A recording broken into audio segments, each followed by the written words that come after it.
우리가 성경을 어떻게 볼 것인가? 이건 너무나 중요한 이야기입니다. 왜냐하면 우리가 성경을 어떻게 보느냐에 따라서 내가 누구인지, 내가 어디에 있는지, 내가 어떻게 살아야 되는지가 결정되어지기 때문입니다. 우리는 지난주에 우리가 알고 있고 진리 위에 서 있지만 다시 생각나게 하노라라는 사도 베드로가 한 이야기를 기초로 해서 우리는 구약과 신약의 차이, 예수 그리스도의 지상 사역과 천상 사역의 차이를 우리가 비교함으로써 우리가 누구인지, 구원받았다는 것이 무엇인지, 그리고 어떻게 살아야 되는지에 대해서 우리가 다시 한번 되돌아보는 그런 시간을 가졌습니다. 오늘은 조금 넓은 그런 관점에서 앞서 말씀드린 대로 성경을 어떻게 보아야 하는가, 여기에 대해서 함께 나누어 보려고 합니다. 앞서 말씀드린 것처럼 성경을 우리가 어떻게 보느냐에 따라서 우리의 신앙이 완전히 달라질 수밖에 없기 때문입니다. 그래서 우선은 여러분들한테 몇 가지 질문을 한번 던지면서 오늘 시작을 해봤으면 좋겠습니다. 성경을 읽으면서 여러분들이 이런 질문, 의구심을 가져본 적이 없습니까? 구약의 이스라엘과 신약의 교회는 정말로 같은 것일까? 아니면 다른 것일까? 신학자들은 교회가 이스라엘을 대체했다고도 말합니다. 또 다른 신학자들은 이스라엘과 교회는 완전히 별개라고 주장을 합니다. 그런데 둘 다 성경 구절을 근거로서 그렇게 주장하고 있습니다. 어느 것이 옳을까요? 지금도 풀리지 않는 문제입니다. 또 다른 질문은 천년왕국은 실제로 이 땅에 이루어질 것인가? 아니면 단지 상징일 뿐인가? 이 문제도 그렇습니다. 우리가 알고 있는 것처럼 무천년주의자가 있고 전천년주의자가 있고 또 경우에 따라서는 후천년주의자도 있습니다.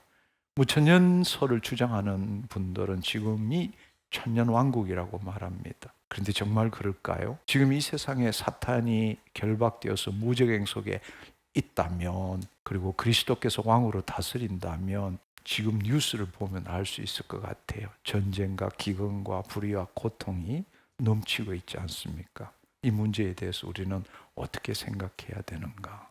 보다 더 근본적인 질문도 있습니다. 왜 유대인들은 2000년이 지난 지금도 여전히 메시아를 기다리고 있는 것일까? 우리는 예수님이 메시아인 것을 알고 있습니다. 그리고 믿고 있고요. 그런데 왜 하나님의 선택받은 백성인 유대인들은 예수님을 메시아로 인정하지 않을까요? 그들이 기대했던 메시아상과 예수님께서 이 땅에 오셔서 보여주신 메시아상 사이에는 도대체 어떤 차이가 있는 것일까요?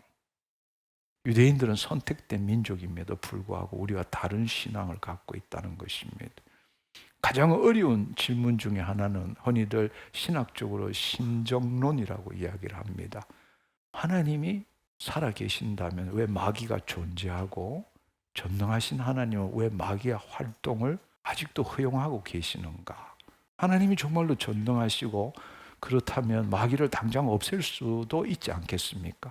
그런데 왜 에덴 동산에서부터 지금까지, 심지어 천년왕국이 끝날 때까지도 마귀가 활동하도록 허용하는 것입니까? 한번 생각해 보십시오. 사실 우리가 지금 몇 가지 질문했지만 우리가 듣고 배워온 전통적인 신학들은 서로 다른 주장들을 하고 있습니다. 그리고 그것에 대해서 명쾌한 답을 주지 못하고 있습니다. 사실은 우리는 알든 모르든 크게 나누어서 두 가지 신학 아래서 신앙생활을 하고 있는 겁니다. 하나는 우리가 흔히 말하는 언약 신학이라고 말하고, 또 다른 하나는 세대주의 신학이라고 이야기할 수 있습니다.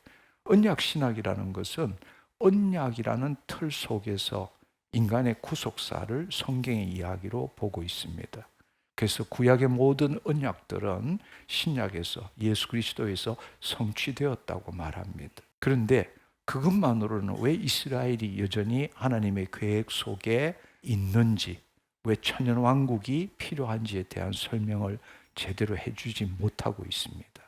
한편 세대주의 신학을 생각해 보면 이스라엘과 교회를 완전히 구분하고 각 시대마다 하나님이 인간을 구원할 다른 계획을 갖고 있다고 말합니다. 그렇게 되면 하나님의 일관성은 어디에 있습니까? 하나님이 계획을 그때마다 바꾸신다는 뜻입니까? 그것도 우리는 제대로 이해하지를 못하고 있습니다. 우리는 오늘 이러한 모든 의문점들을 풀 수 있는 새로운 관점에 대해서 성경 이야기를 함께 알아보고자 합니다.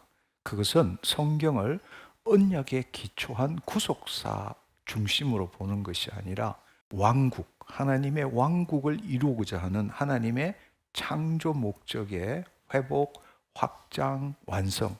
한마디로 말하자면 하나님의 창조 목적의 점진적 실현의 관점, 그 관점에서 성경을 보는 것입니다. 그리고 제가 방금 하나님 나라라는 용어 대신에 왕국이라는 용어를 썼습니다. 그것도 두 왕국, 왕국의 이중성에 대해서 함께 알아보기를 원합니다. 이것은 새로운 교리가 아니고 성경의 처음과 끝을 여러 가지 관점에서 우리가 다시 봄으로써, 성령 안에서 다시 봄으로써 오히려 성경이 본래 말하고 있던 것을 더 명확하게 보고자 하는 것입니다. 우리가 흔히들 성령의 점진적인 계시라고 이렇게 이야기를 하죠. 우리가 개혁된 교회는 항상 개혁되어야 한다. 성령님은 우리와 함께 계시고 진리의 영으로 오셔서 그 시대마다 하나님께서는 우리를 깨우쳐 주시고 새롭게 나아가기를 만들어가고 계십니다. 그래서 오늘 이 시간을 통해서 안경이 좀 흐릿했다면 그 안경을 닦아서 깨끗하게 멀리 볼 수 있는 그런 시간이 되었으면 좋겠습니다. 오늘 이 시간을 통해서 여러분들에게 이런 문제에 대한 답을 우리가 함께 알아보기를 원합니다. 첫 번째로는 왜 하나님 나라를 나라가 아닌 왕국으로 이해해야 하는가? 두 번째로는 창조가 왜 온전하지만 아직 완전하지 않는 상태인가? 굉장히 도전적이죠. 셋째는 내주하시는 왕국과 거주하시는 왕국이 무엇을 의미하는가? 넷째, 예수님의 초림과 재림이 각각 어떤 왕국을 위한 것인가? 마지막으로 다섯 번째, 마귀의 존재가 하나님의 계획 속에서 어떤 의미를 갖고 있는가? 우리가 온전한 신앙생활을 하기 위해서는 정말로 절대적으로 필요한 내용이기도 합니다. 오늘 분량이 많지만 오늘 진리의 영이신 성령님께서 계시기 때문에 여러분이 들을 때마다 성령님이 깨우쳐 주시는 그런 시간이 되기를 소망합니다. 아멘. 우리가 이 관점을 통해서 그동안 풀리지 않았던 많은 의문들이 해결될 것으로 저는 생각합니다.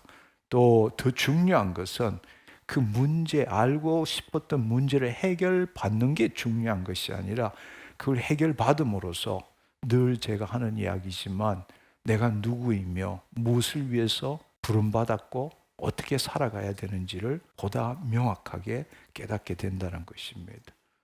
저는 정말 간절히 이렇게 기도하고 올라왔습니다. 오늘 이 시간 성령님 우리 모두를 사로잡아 주셔서 여건 없이 하나님 나라 여행 멋지게 해 주십시오. 이런 기도를 했습니다.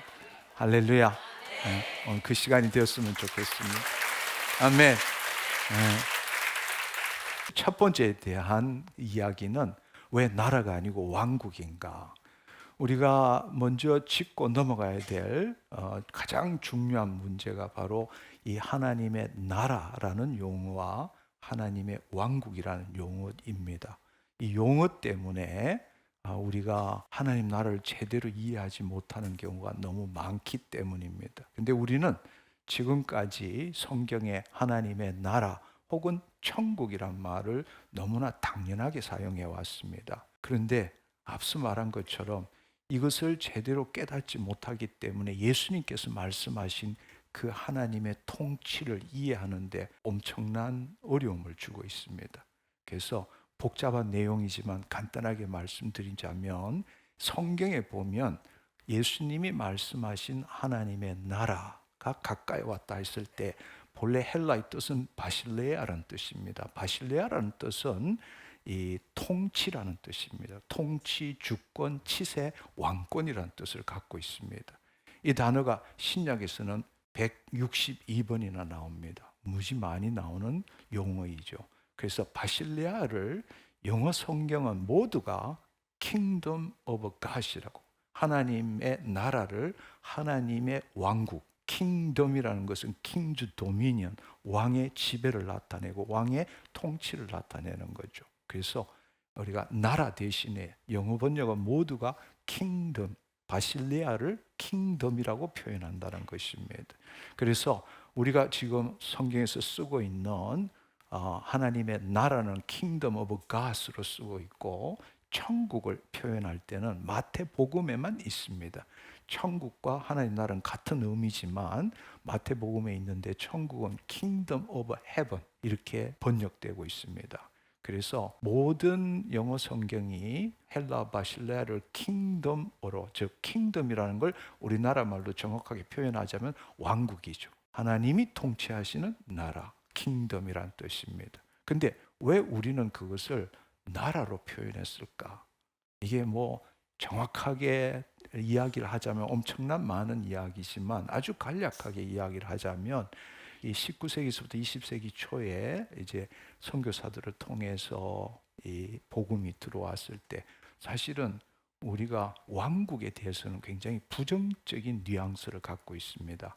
예를 들자면 그 과거에 일본에 천황이 있었기 때문에 끄려져진 그런 용어가 되기도 하고, 마지막 황제가 고종 황제였잖아요. 근데 왕이 정말 멋진 왕이 아니고 뭔가 우리가 왕국 이러면 터부시 되는 그런 거 이제 필요 없다, 민주주의 국가가 됐으면 좋겠다, 이런 것들이 많이 있었습니다. 그런 의미에서도 우리가 왕국이라는 용어를 쓰기를 꺼려했고, 또 왕국이라는 것은 굉장히 좁은 의미, 이 쉽게 말하자면 왕국이라는 건 왕이 통치하는 영역과 왕의 통치권을 나타내기 때문에, 반면에 나라라는 용어는 훨씬 더 큰 범위를 차지하고 있습니다. 그래서 처음 이 한국에서 성경을 번역할 때부터 왕국이라는 용어를 쓰지 않고 그 시대와 그 사회의 문화적인 영향 때문에 나라라는 표현을 썼고, 그것이 정착이 돼서 지금까지 한글로 된 성경에서는 다 나라라는 용어를 쓰게 되었습니다. 그렇지만 여러분, 오늘날 한번 생각해 보면 나라와 왕국은 완전히 다른 개념입니다. 우리가 대한민국이라 할 때 나라라는 표현을 쓰고 있죠. 민주공화국입니다. 그렇다면 주권이 누구에게 있습니까? 국민에게 있어요. 국민에게. 대통령도 국민이 뽑는 겁니다. 국회의원도 국민이 뽑습니다. 이것이 나라의 개념입니다. 그렇지만 왕국 개념은 틀리는 거예요. 왕국에는 모든 주권이 왕에게 있습니다. 왕의 말이 곧 법입니다. 왕의 뜻이 곧 나라의 방향입니다. 백성은 왕의 통치를 받는 존재입니다. 그런데 예수님께서 마지막 때 빌라도에게 잡혀갔을 때에 예수님이 요한복음 18장 36절 37절에 이렇게 말씀하셨습니다. 예수께서 대답하시되 내 나라는 이 세상에 속한 것이 아니라, 빌라도가 이르되 그러면 너가 왕이 아니냐 이렇게 했을 때 예수님께서 내 말과 같이 내가 왕이니라 이렇게 말씀하신 거예요. 분명히 그분께서는 내 나라는 세상에 속한 것이 아니지만 나는 왕이다라고 말씀하셨습니다. 분명히 그분께서는 나 대통령이다, 나 수상이다, 나 총리다 이렇게 말한 것이 아니라 나 왕이다. 바실레아라는 뜻이 왕이 다스리는 왕국이란 뜻이에요. 아멘. 근데 우리가 만약에 왕국 대신에 하나님 나라라고 표현한다면 지금에 와서 우리는 가장 중요한 것을 하나 놓쳤습니다. 그게 뭔가 하면 바로 주권에 대한 문제입니다. 주권이 국민에게 있는 게 아니라 왕에게 있는 게 왕국이에요. 예수님이 말씀하신 바실레아라는 주권이 왕이신 예수님께 있지 국민한테 믿는 자에게 있는 게 아니라는 이야기입니다. 할렐루야. 하나님은 단순히 우리와 함께 계시는 분이 아니라 우리를 다스리시는 왕이십니다. 우리는 그분의 백성입니다. 이 세상은 그분의 영토입니다. 우리가 그 사실을 제대로 알아야 합니다. 또 한편으로는 천국이라는 표현은 하늘 왕국이라는 표현을 천국이라고 이야기를 하는데, 우리가 천국이라는 용어를 쓰게 되면 동양 사상에 사로잡혀 있는 우리는 곧바로 천당, 그 말은 죽고 난 다음에 하늘 위에 어느 곳, 이런 식으로 개념이 잡히는 거예요.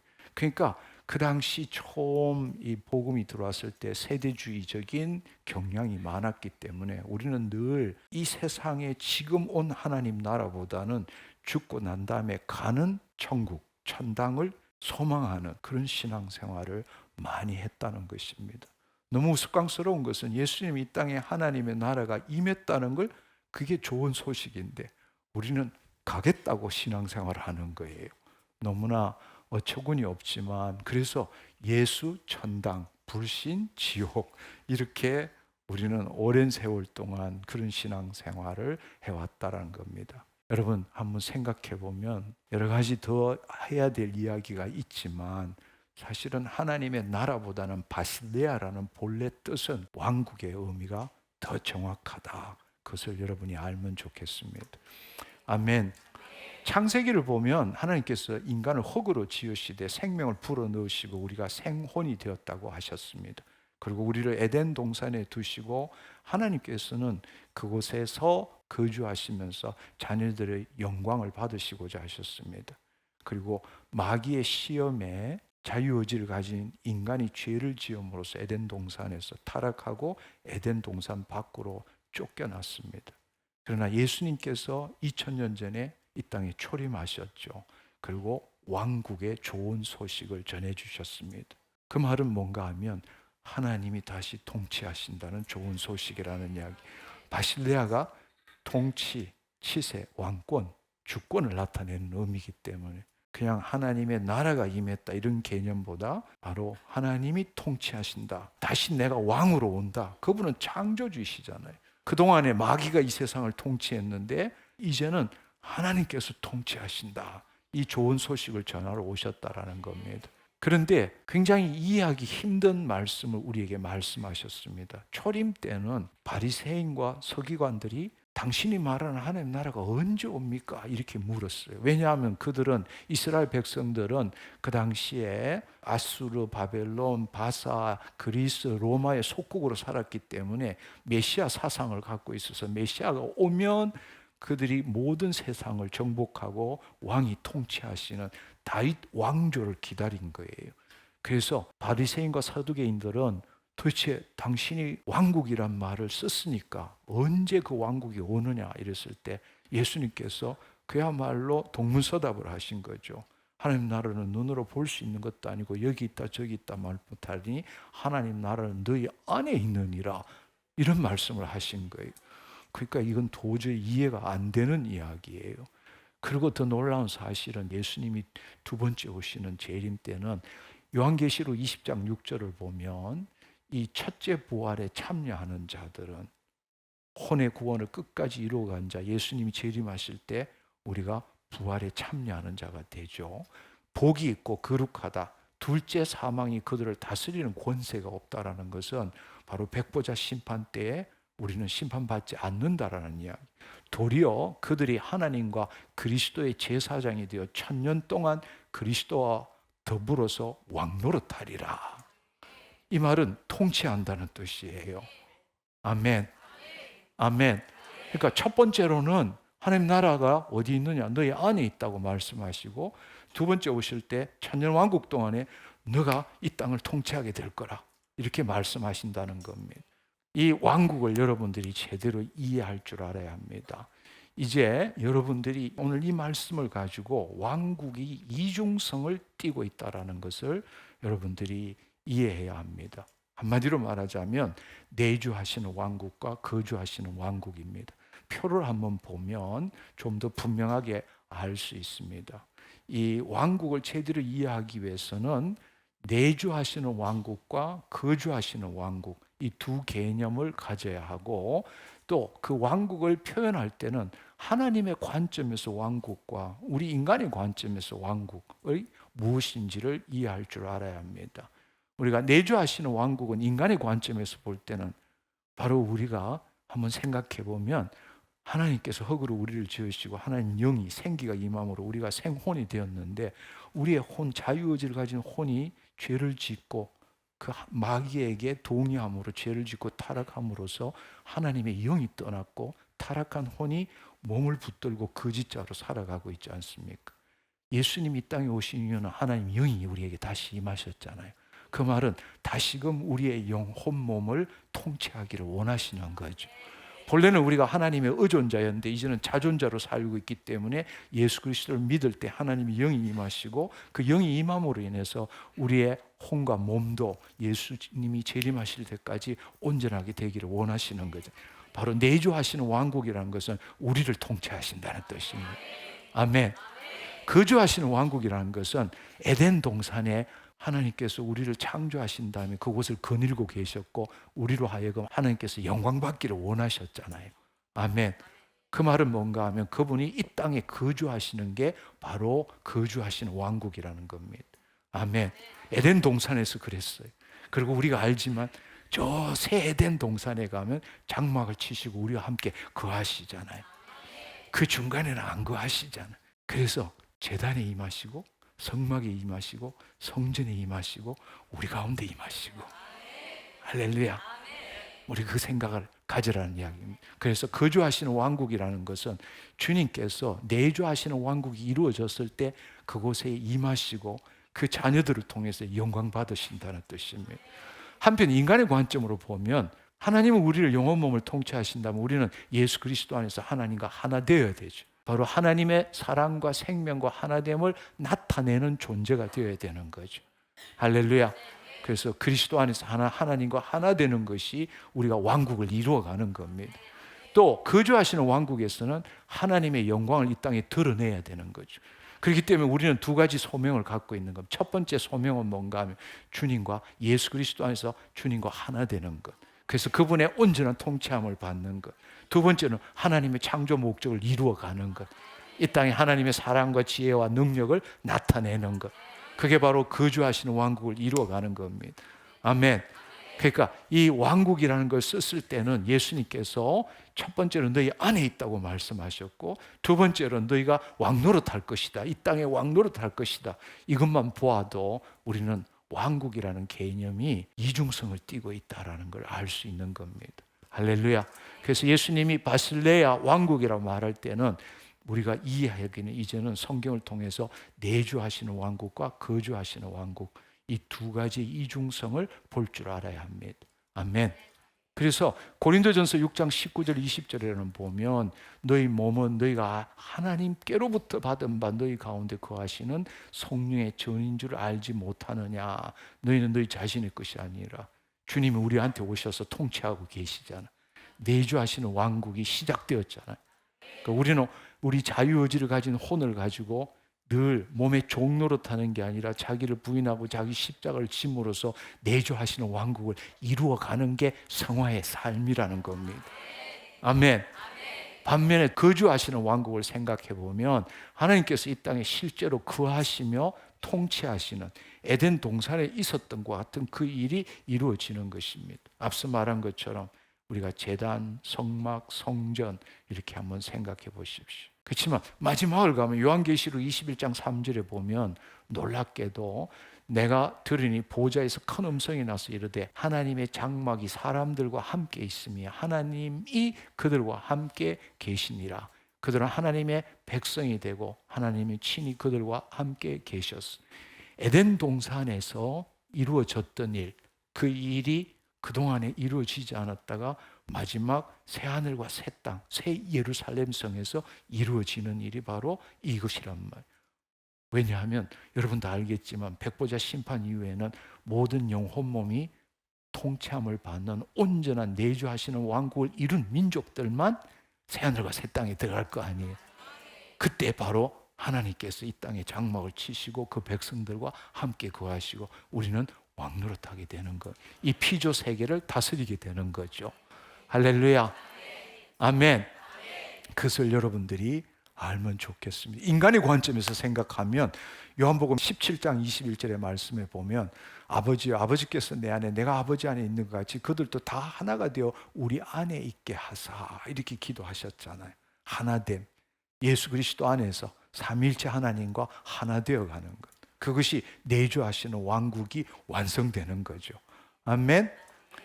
그 말은 바로 하나님의 생명에 의해서 우리가, 이걸 다른 말로 하자면 하나님으로부터 나서 예수 그리스도 안에 있는 자, 할렐루야, 성령의 인도함을 받으며 살아가는 자, 이것은 개념이 아니라 실제입니다. 그리고 거주하시는 왕국은 우리 인간의 입장에서는 뭘 어떻게 하는 것인가, 하나님의 영광을 이 땅에 드러내는 거죠. 그것은 이미 이사야 43장 7절의 말씀처럼 내 이름으로 불려지는 모든 자 곧 내가 내 영광을 위하여 창조한 자를 오게 하라. 그를 내가 지었고 그를 내가 만들었느니라. 그러니까 우리가 왜 태어났느냐, 어쩌다가 태어난 게 아니에요. 우리는 나중에 또 다른 시간에 이야기하겠지만 로마서 5장 14절의 말씀처럼 예수 그리스도의 모형으로 지음을 받은 거예요. 아멘. 점점점 예수 그리스도화 되어 가는 거란 말이에요. 할렐루야. 지금 우리 안에 계시지만 내가 완전히 죽으면 개별화된 그리스도가 되는 거죠. 그러니까 하나님의 영광을 위해서 창조한 거예요. 그렇다면 우리는 어떻게 살아야 되나요? 이 땅에서 하나님의 영광을 나타내는 삶을 살아야 된다는 것입니다. 그것이 바로 거주하시는 왕국을 이루어 간다라는 뜻입니다. 한마디로 말하자면 내주하시는 왕국과 거주하시는 왕국은 분리된 게 아니라 하나인 거죠. 그렇지만 우리가 반드시 알아야 될 것은 성경의 전체를 훑어보면 내주하시는 왕국이 이루어질 때 비로소 거주하시는 왕국이 이루어지는 겁니다. 아멘. 그러나 인간이 타락하면 하나님이 거주하실 수가 없게 되는 거죠. 에덴 동산이 바로 그거잖아요. 에덴 동산의 처음이 어떻게 됐느냐, 먼저 우리를 지으시고 그분이 에덴 동산에 거하셨단 말이에요. 근데 우리 인간이 죄를 지음으로 하나님이 그 영이 떠나버리신 거죠. 우리가 온전하게 될 때 다시 하나님은 이 땅에 거하시고 우리를 통해서 영광 받으시기를 원하신다는 겁니다.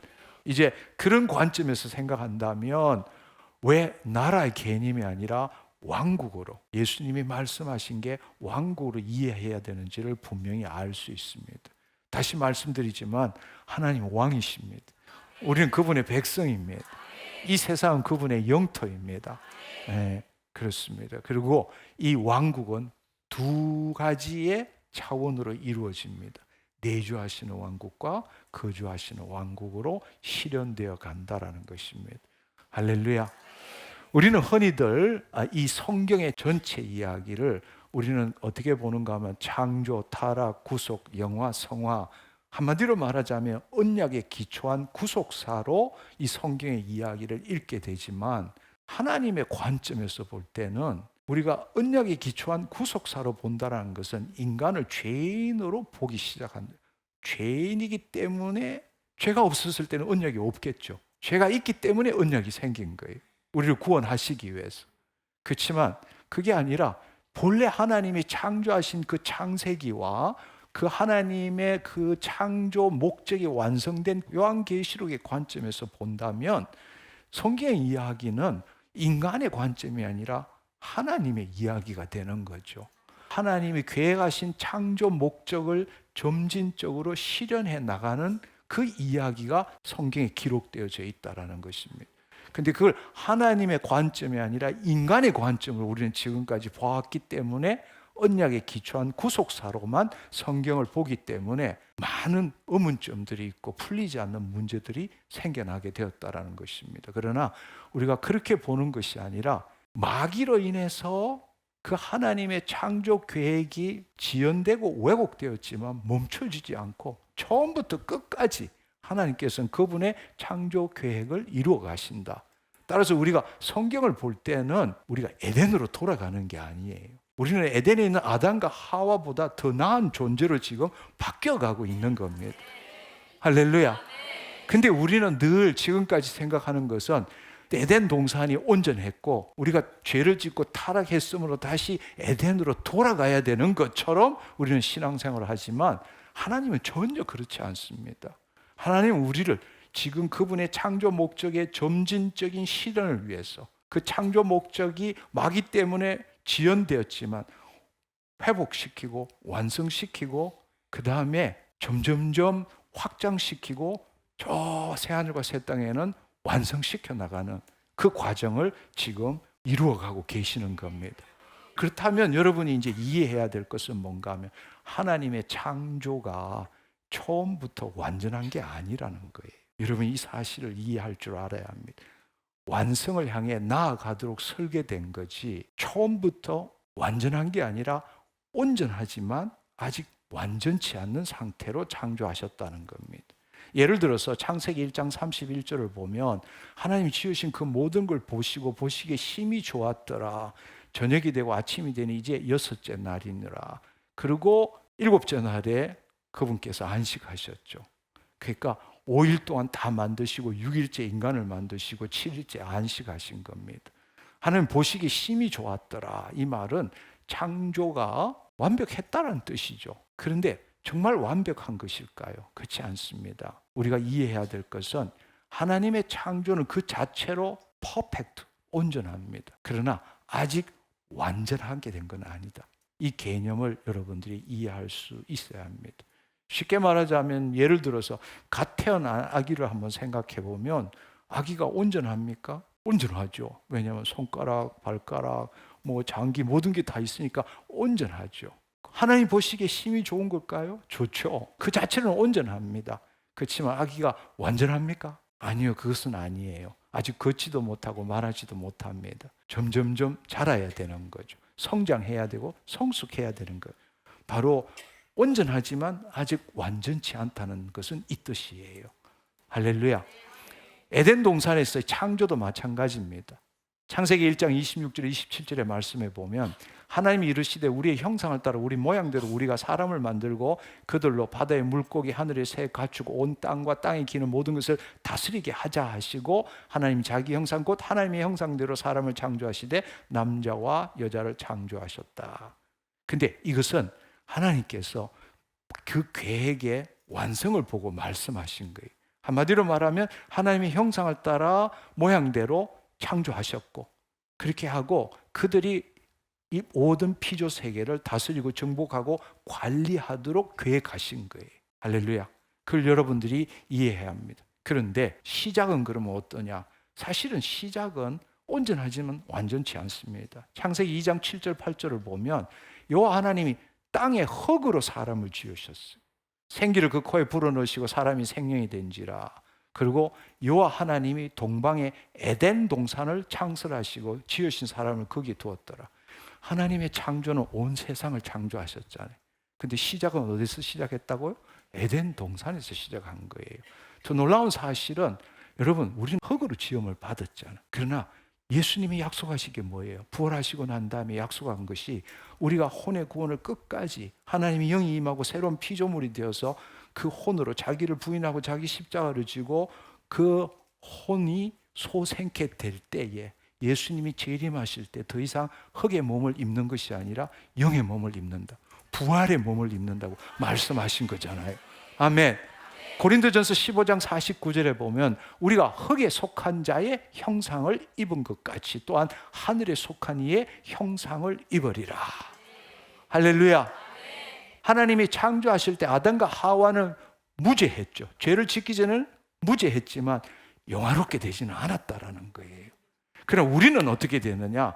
우리는 지금 이제 하나님의 영이 다시 임함으로 아담과 하와보다 더 지금 나은 상태로 가고 있는 거예요. 아멘. 하나님의 창조 목적의 점진적인 실현 가운데서 지금 우리가 신앙생활을 하고 있는 겁니다. 할렐루야. 우리는 에덴으로 돌아갈 자가 아니라 새 에덴으로 나아가는 자라는 사실을 여러분들이 알아야 합니다.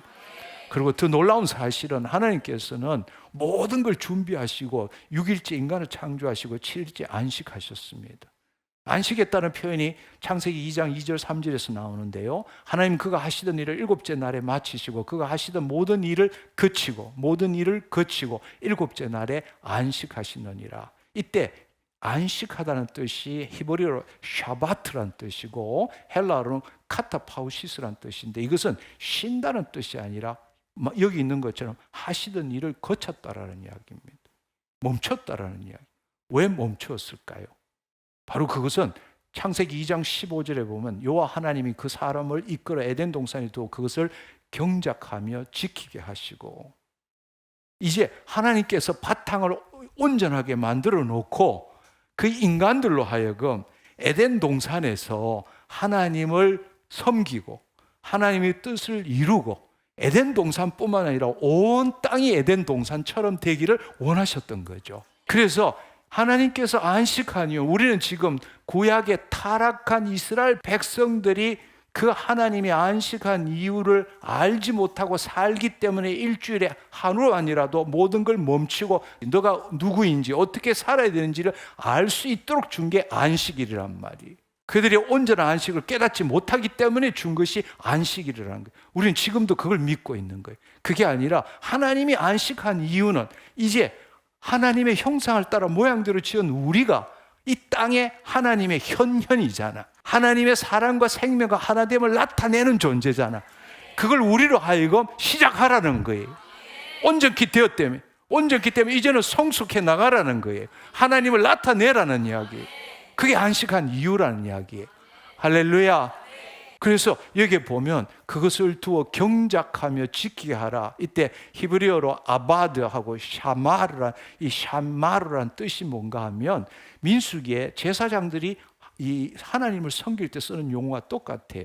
근데 우리는 이거 농사 짓는 걸로 착각하고 있는데 농사 짓는 게 아닙니다. 그런 뜻이 아니라 하나님을 경배하고 이 에덴 동산을 지켜라는 뜻이에요. 할렐루야. 경작하라는 뜻이 바로 그 뜻이고 지키게 하라 이 뜻입니다. 근데 이것을 다시 한번 생각해 보면 창세기 1장 28절을 다시 보면 우리가 분명히 알 수 있습니다. 하나님에게 그들에게 복을 주시며 하나님이 그들에게 이르시되 생육하고 번성하고 땅이 충만하고 땅을 정복하라. 할렐루야. 오늘은 이야기할 게 못 되지만 에덴 동산에 생명나무가 있잖아요. 그 생명나무와 다른 나무도 있고 선악과도 있잖아요. 근데 하나님께서 말씀하신 건 생명나무를 임의로 먹으면서 하나님과 영적으로 교제하며 이 땅에 하나님을 나타내라 이 말씀을 하신 거란 말이에요. 할렐루야. 그렇습니다. 인간에게는 하나님과 교제하는 것뿐만 아니라 하나님과 생명적으로 하나 되는 것뿐만 아니라 이 땅에 하나님의 창조 목적을 이루도록 하는 사명을 주셨다라는 겁니다. 아멘. 에덴 동산에 머무는 것이 아니라 온 땅으로 나아가서 하나님의 형상과 모양을 온 세상에 퍼뜨리고 이것이 바로 하나님이 창조 목적을 이루시는 거예요. 그럼 이거 어떻게 알 수 있느냐? 요한계시록을 보면 알 수 있죠. 새 하늘과 새 땅이 만들어지고 새 예루살렘 성이 내려오잖아요. 늘 하는 이야기지만 새 예루살렘 성의 가로 세로 높이가 2220km라고 각각이. 그 당시에는 온 세상을 말하는 거죠. 할렐루야. 아멘. 여기는 에덴 동산이었지만 여기는 에덴 도시가 됐잖아. 예루살렘 성이 되었잖아. 온 세상에 거기에 사는 모든 민족들이 영혼 몸이 내주하시는 왕국을 이룬 자들이잖아. 그때 하나님께서 이 땅에 장막을 치시고 그들과 함께 거하고 우리는 만국을 소성하게 하는 그 일을 행했잖아요. 그게 요한계시록에 나와 있지 않습니까? 바로 요한계시록 21장 5절에 보면 보좌에 앉으신 이가 이르시되 보라 내가 만물을 새롭게 하노라.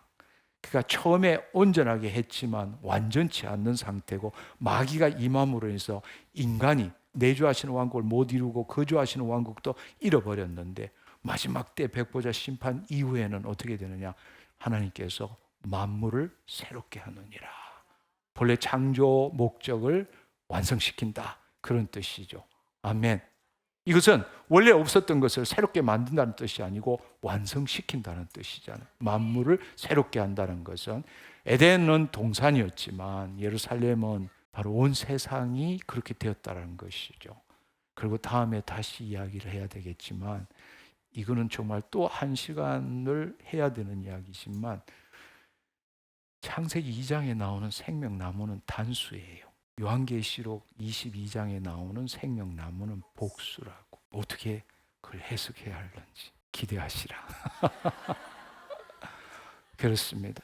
다시 한번 우리가 생각해 보면 하나님의 창조 계획은 처음부터 점진적인 실현을 목표로 했다는 것입니다. 온전한 씨앗이 완전한 나무가 되듯이 온전한 창조가 완전한 새 창조가 되는 것입니다. 그것이 하나님의 계획이셨어요. 할렐루야. 근데 이 놀라운 계획이 어떻게 진행되었는가를 우리가 볼 수 있는 것이 에베소서 3장 9절에서 11절의 말씀입니다. 영원부터 만물을 창조하신 하나님 속에 감추어졌던 비밀의 경륜이 어떠한 것을 드러내게 하려 하심이니라. 이제 10절은 넘어가고 곧 영원부터 우리 주 예수 그리스도 안에서 예정하신 뜻대로 하신 것이니라. 여기 보면 비밀의 경륜이라고 말합니다. 경륜이라는 것은 한마디로 이코노미, 우리가 경제 이야기하는 것과 똑같습니다. 경륜은 집안 살림을 꾸리는 것을 뜻하는 거죠. 하나님의 관점에서는 이 우주라는 큰 집을 어떻게 경영하시는가에 대한 계획을 지금 우리가 비밀의 경륜이라는 거예요. 할렐루야. 근데 이 경륜이 비밀이었다는 겁니다. 누구도 알지 못해요. 지금 10절의 말씀에 보면 타락한 천상의 존재도 알지 못했어요. 이스라엘 백성도 알지 못했어요. 이방인은 더할 나위도 없고 오직 삼위일체 하나님만 아시는 그 비밀의 경륜을 이루어 가신다는 이야기입니다. 천사들도 몰랐습니다. 천사들도. 근데 이 계획이 언제부터 시작됐다고요? 영원부터입니다. 첫 번째, 영원부터 만물을 창조하신 하나님 속에. 그리고 이 모든 것이 예수 그리스도 안에서 예정된 뜻대로 행하셨다는 것. 그래서 그분은 알파고 오메가이십니다. 그분은 창조주이십니다. 아멘. 아멘. 처음부터 예수 그리스도 안에서 예정되었다라는 거예요. 아멘. 그 일이 비밀의 경륜에 의해서 그동안에 타락한 천상의 존재도 모르고 이스라엘 백성도 모르고 이방인도 모르고, 할렐루야, 심지어는 오늘날 우리 교회도 제대로 모르는 거죠. 그렇지만 정말로는 이제는 교회가 알아서 이 타락한 천상의 존재들한테 이 진리를, 비밀의 계획을 알려줘야 되는데 우리는 그걸 제대로 알려주지 못하고 있는 상태입니다. 그러나 분명한 사실은 그리스도 예수 안에서 예정된 뜻대로 주님께서는 하나하나 이루어 가신다는 겁니다. 아멘. 하나님은 마귀의 반역도 인간의 타락도 전지하시기 때문에 예정한 것이 아니라 알고 계신 거죠. 이 언약 신학에서 말하는 것처럼 하나님께서는 만세전부터 구원받을 자와 구원받지 못할 자를 이미 결정하셨다. 우리는 그렇게 이야기를 하죠. 그걸 예정론이라 그래요. 그러나 그것은 있을 수가 없는 이야기입니다. 하나님은 모든 걸 예정하신 게 아니라 그분은 전지하신 분이기 때문에 모든 걸 알고 계셨죠. 그 모든 것을 통해서라도 하나님께서는 그분의 창조 목적을 이루실 계획을 갖고 계셨고 예수 그리스도를 통해서 구원뿐만 아니라 창조 목적을 계속 실현해 나가고 계신다는 사실입니다. 창세기 12장을 보면 창세기 11장의 바벨탑 사건이 있고 난 다음에 하나님께서는 모든 민족을 다 흩어버리셨죠. 다른 말로 타락한 천상의 존재들한테 다 줘버리고 하나님의 분깃은 야곱을 택하신 거예요. 그래서 창세기 12장에 아브라함으로부터 시작된 겁니다. 그래서 그가 이 내주하시는 왕국의 그림자인 가나안 땅으로 그 아브라함이 가도록 만드신 거죠. 창세기 12장 1절에서 3절이 구약에서 가장 중요한 구절이에요. 왜냐하면 하나님의 통치가 다시 시작되는 것이 아브라함부터 시작되기 때문입니다. 근데 놀라운 사실은 그 이스라엘 민족을 선택해서 이스라엘 민족을 이끌고 가지만 하나님의 계획은 이스라엘한테만 있는 게 아닙니다. 12장 3절을 보면 땅의 모든 족속이 너로 말미암아 복을 얻을 것이니라.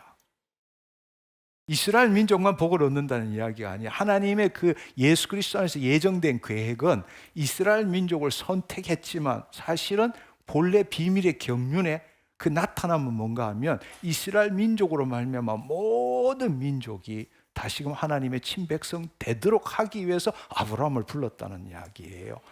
할렐루야.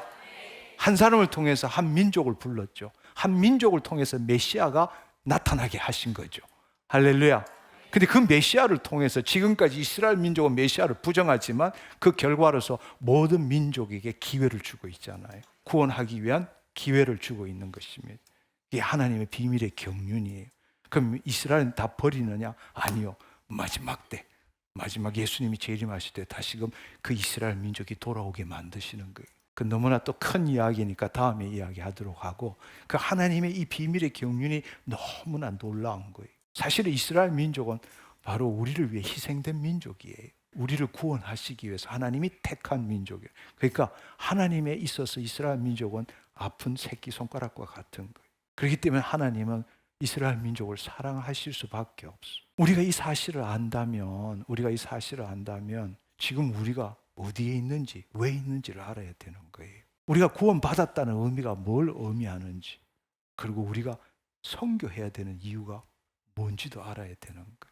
우리가 지금 구원받은 것은 내가 예수 믿고 죄사함 받고 구원 얻고 열심히 신앙생활을 천당 가는 그런 식이 아니라, 우리가 구원을 얻었다는 것은 바로 마귀의 통치 아래에 있던 우리를 하나님께서 우리를 끄집어내신 거예요. 흑암의 권세에서 하나님의 사랑의 아들나로 끄집어낸 거라고. 할렐루야. 그래서 하나님과 다시 생명적 관계를 가지기를 원하고, 하나님께서 우리에게 주신 소명대로 거주하시는 왕국을 그림자, 예표적으로라도 우리의 삶터 일터에서 하나님의 영광을 나타내는 삶을 살아야 한다는, 그게 우리를 구원하신 이유라는 이야기예요.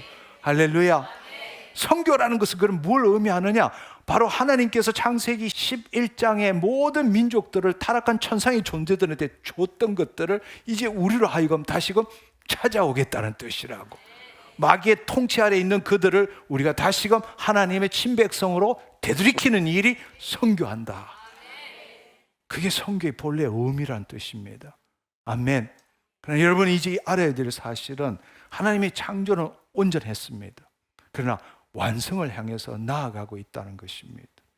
마귀의 시험에 따라서 인간이 타락함으로 그 과정이 왜곡되고 지연되었지만, 하나님의 계획은 좌절된 것이 아니라 오히려 더 놀라운 방법으로 예수 그리스도의 십자가를 통해서 원래의 계획을 진행시키고 있다는 것입니다.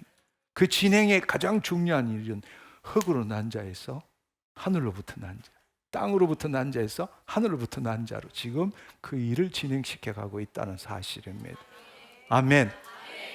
타락한 우리를 단지 구원시키는 것이 이 성경의 이야기가 아니라, 하나님께서는 본래 그 계획대로 그분의 창조 목적을 이루어가는 것을 써놓은 것이 성경이란 뜻입니다. 우리는 지금 창조와 새 창조 사이에 예수 그리스도의 새로운 피조물이 되었다. 새로운 피조물의 뉴 크리티스, 새롭게 재창조된 거예요.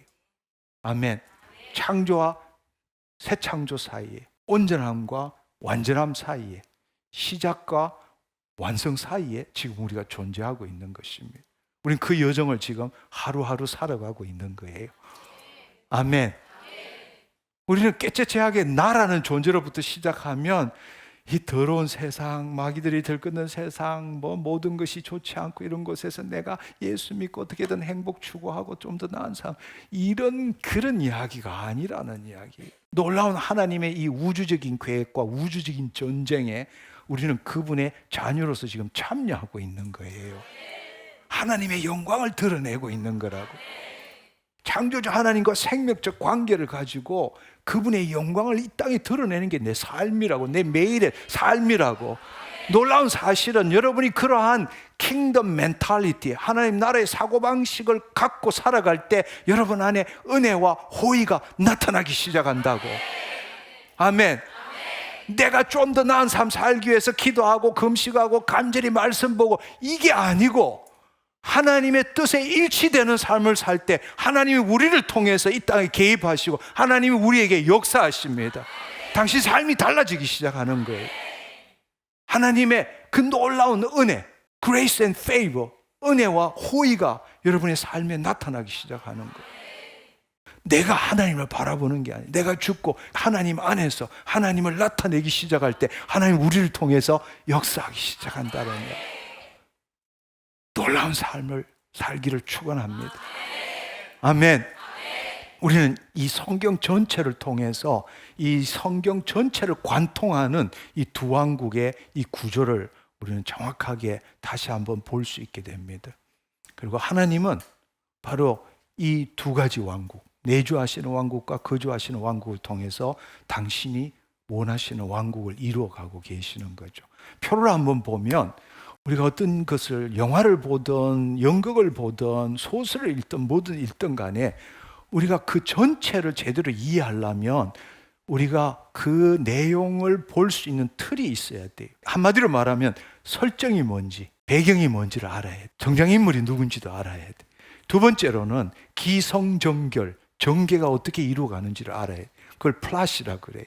근데 우리는 지금까지 창조, 타락, 구속, 영화, 성화 이런 관점을 봤지만 우리는 좀 전에 우리가 함께 이야기한 것처럼 그 정계는 그렇게 이루어가는 게 아니라, 언약에 기초한 구속사가 아니라 하나님의 창조 목적의 점진적인 실현이다. 창조와 완성된 종말론에 기초한 창조 목적의 회복, 그 다음에 성숙, 그 다음에 확장, 완성을 향해서 나아가고 있다는 겁니다.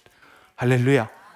그렇다면 그분은 그것을 어떤 방식으로 이루어가느냐? 우리가 지금까지 배운 신학은 언약을 통해서 이루어간다. 언약을 통해서 노아의 언약, 아브라함 언약, 모세의 언약, 다윗의 언약, 새 언약 이렇게 간다고 이야기를 하고 있는 겁니다. 그러나 언약이라는 것은 그분의 왕국을 이루기 위해서 언약이 필요한 거지, 언약의 관점에서 하나님 나라를 볼 수는 없다라는 이야기입니다. 그러니까 늘 하나님께서는 두 왕국의 구조로서, 두 왕국의 프레임으로서 그분의 창조 목적을 점진적으로 실현해 나간다는 겁니다. 예를 들어서 이렇게 한번 봅시다. 창조 목적에 실현하기 위한 프레임, 구조가 어떤가 보면, 에덴 동산에서는 내주하시는 왕국 흙으로 생기를 불어넣어서 우리가 생원이 되었어요. 그렇지만 거주하시는 왕국에는 하나님이 동산에서 거느리셨죠. 그렇지만 구약은 어때요? 구약에서는 하나님께서 제사 제도를 통해서 하나님과 다시 생명적 관계를 갖도록 한 거예요. 우리 죄를 사해 주심으로써. 그것은 내주하시는 왕국의 모형이라고. 그래서 예수님께서 오셔서 새 언약일 때 구약은 모양과 그림자라고 말씀하셨잖아요. 제사 제도는 그 하나님의 내주하시는 왕국을 이루기 위한 모형이고, 성막과 성전이라는 것은 거주하시는 왕국에 대한 그림자라는 이야기입니다. 그리고 초림과 재림 사이는 어떠냐? 바로 내주하시는 왕국이 이루어지려면 어떻게 돼요? 하나님 영이 우리 안에 임하셔야 되잖아요. 물과 성령으로 거듭난 자 하나님 나라를 볼 것이요 말씀하셨잖아요. 그러니까 내주하시는 왕국은 성령님이 우리 안에 임하시고, 우리가 지금 성령의 인도함을 받음으로 우리의 혼과 몸이 하나님의 통치를 받도록 해나가는 것이 우리의 삶이잖아요. 아멘.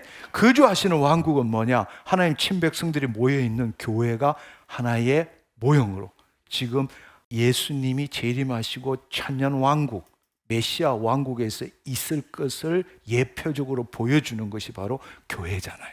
바로 그 내주하시는 왕국을 이루어간 사람들의 모임이 교회잖아요.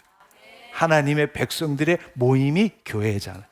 그러니까 거주하시는 왕국의 그림자인 거예요. 그 다음에 천년 왕국 때는 우리가 내주하시는 왕국을 다, 물론 구원받지 못한 자는 음부로 내려가겠지만 끝까지 믿음의 선한 싸움을 싸운 자는 예수님이 재림하실 때 부활의 몸을 입음으로써 우리는 부활체가 되고 우리는 왕노릇하게 되죠.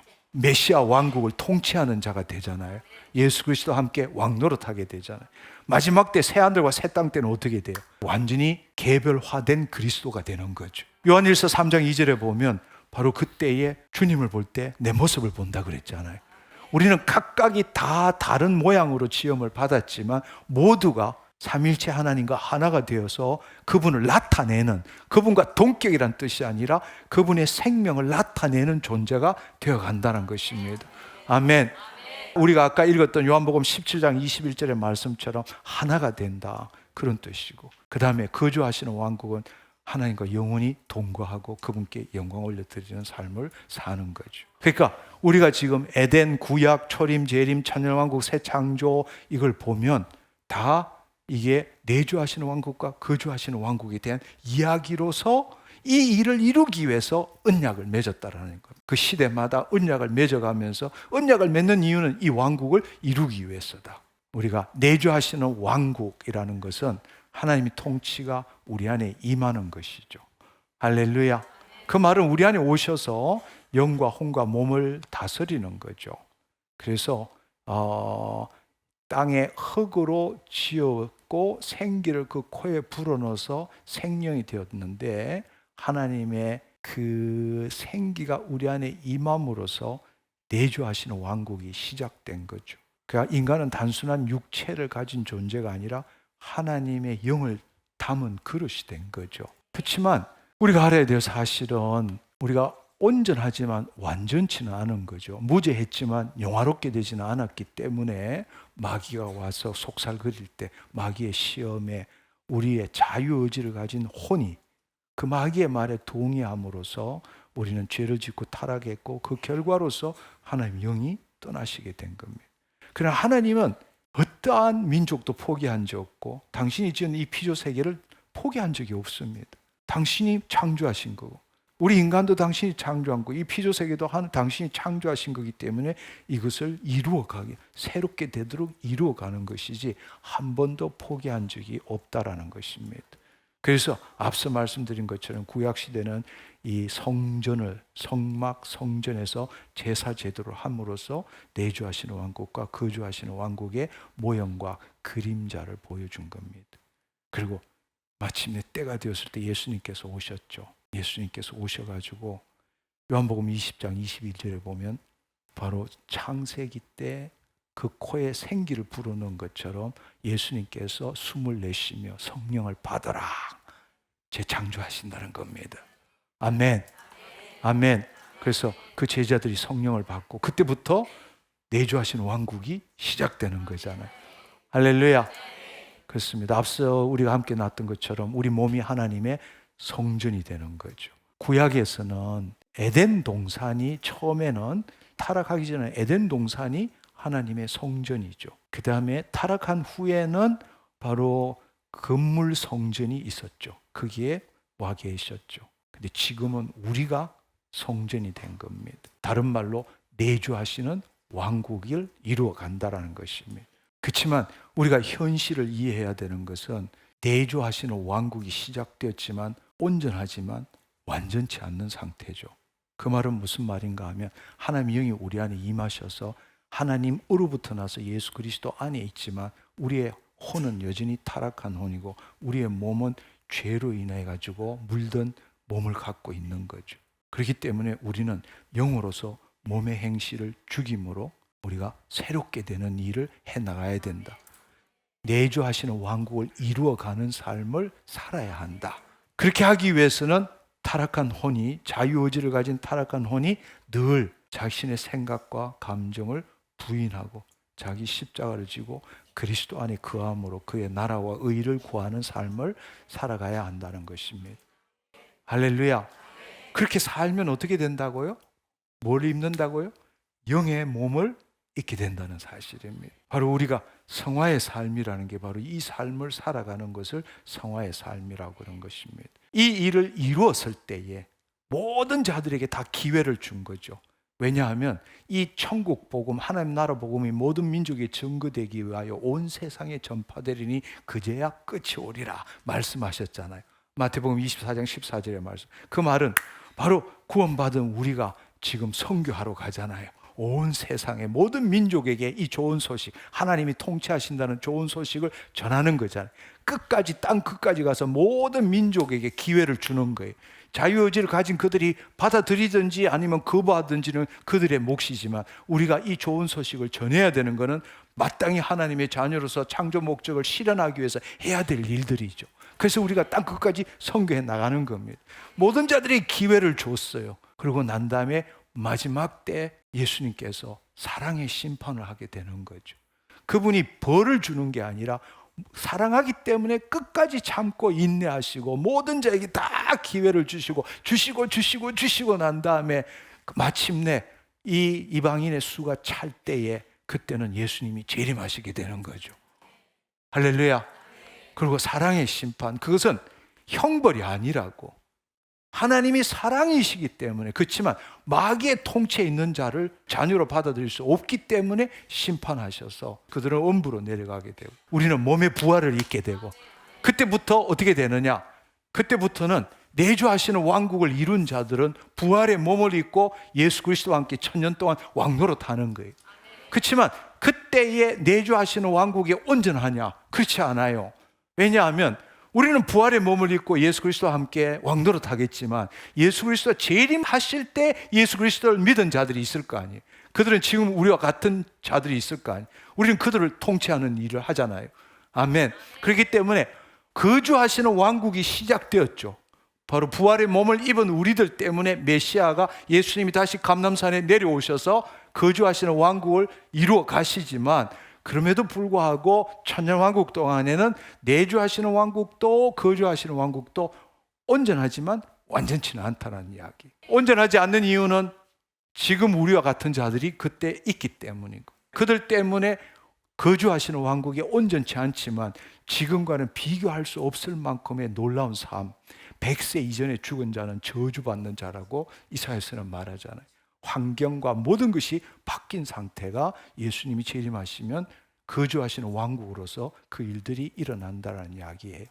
그래서 우리가 처음에는 에덴 동산에 하나님이 거하시다가 하나님이 떠나셨다가 성막에 다시 임하게 되죠. 그래서 출애굽기 25장 8절에 보면 내가 그들 중에 거할 샥한 거할 장소를 그들이 나를 위하여 짓되, 바로 그분이 거하신다, 거주하신다라는 거예요.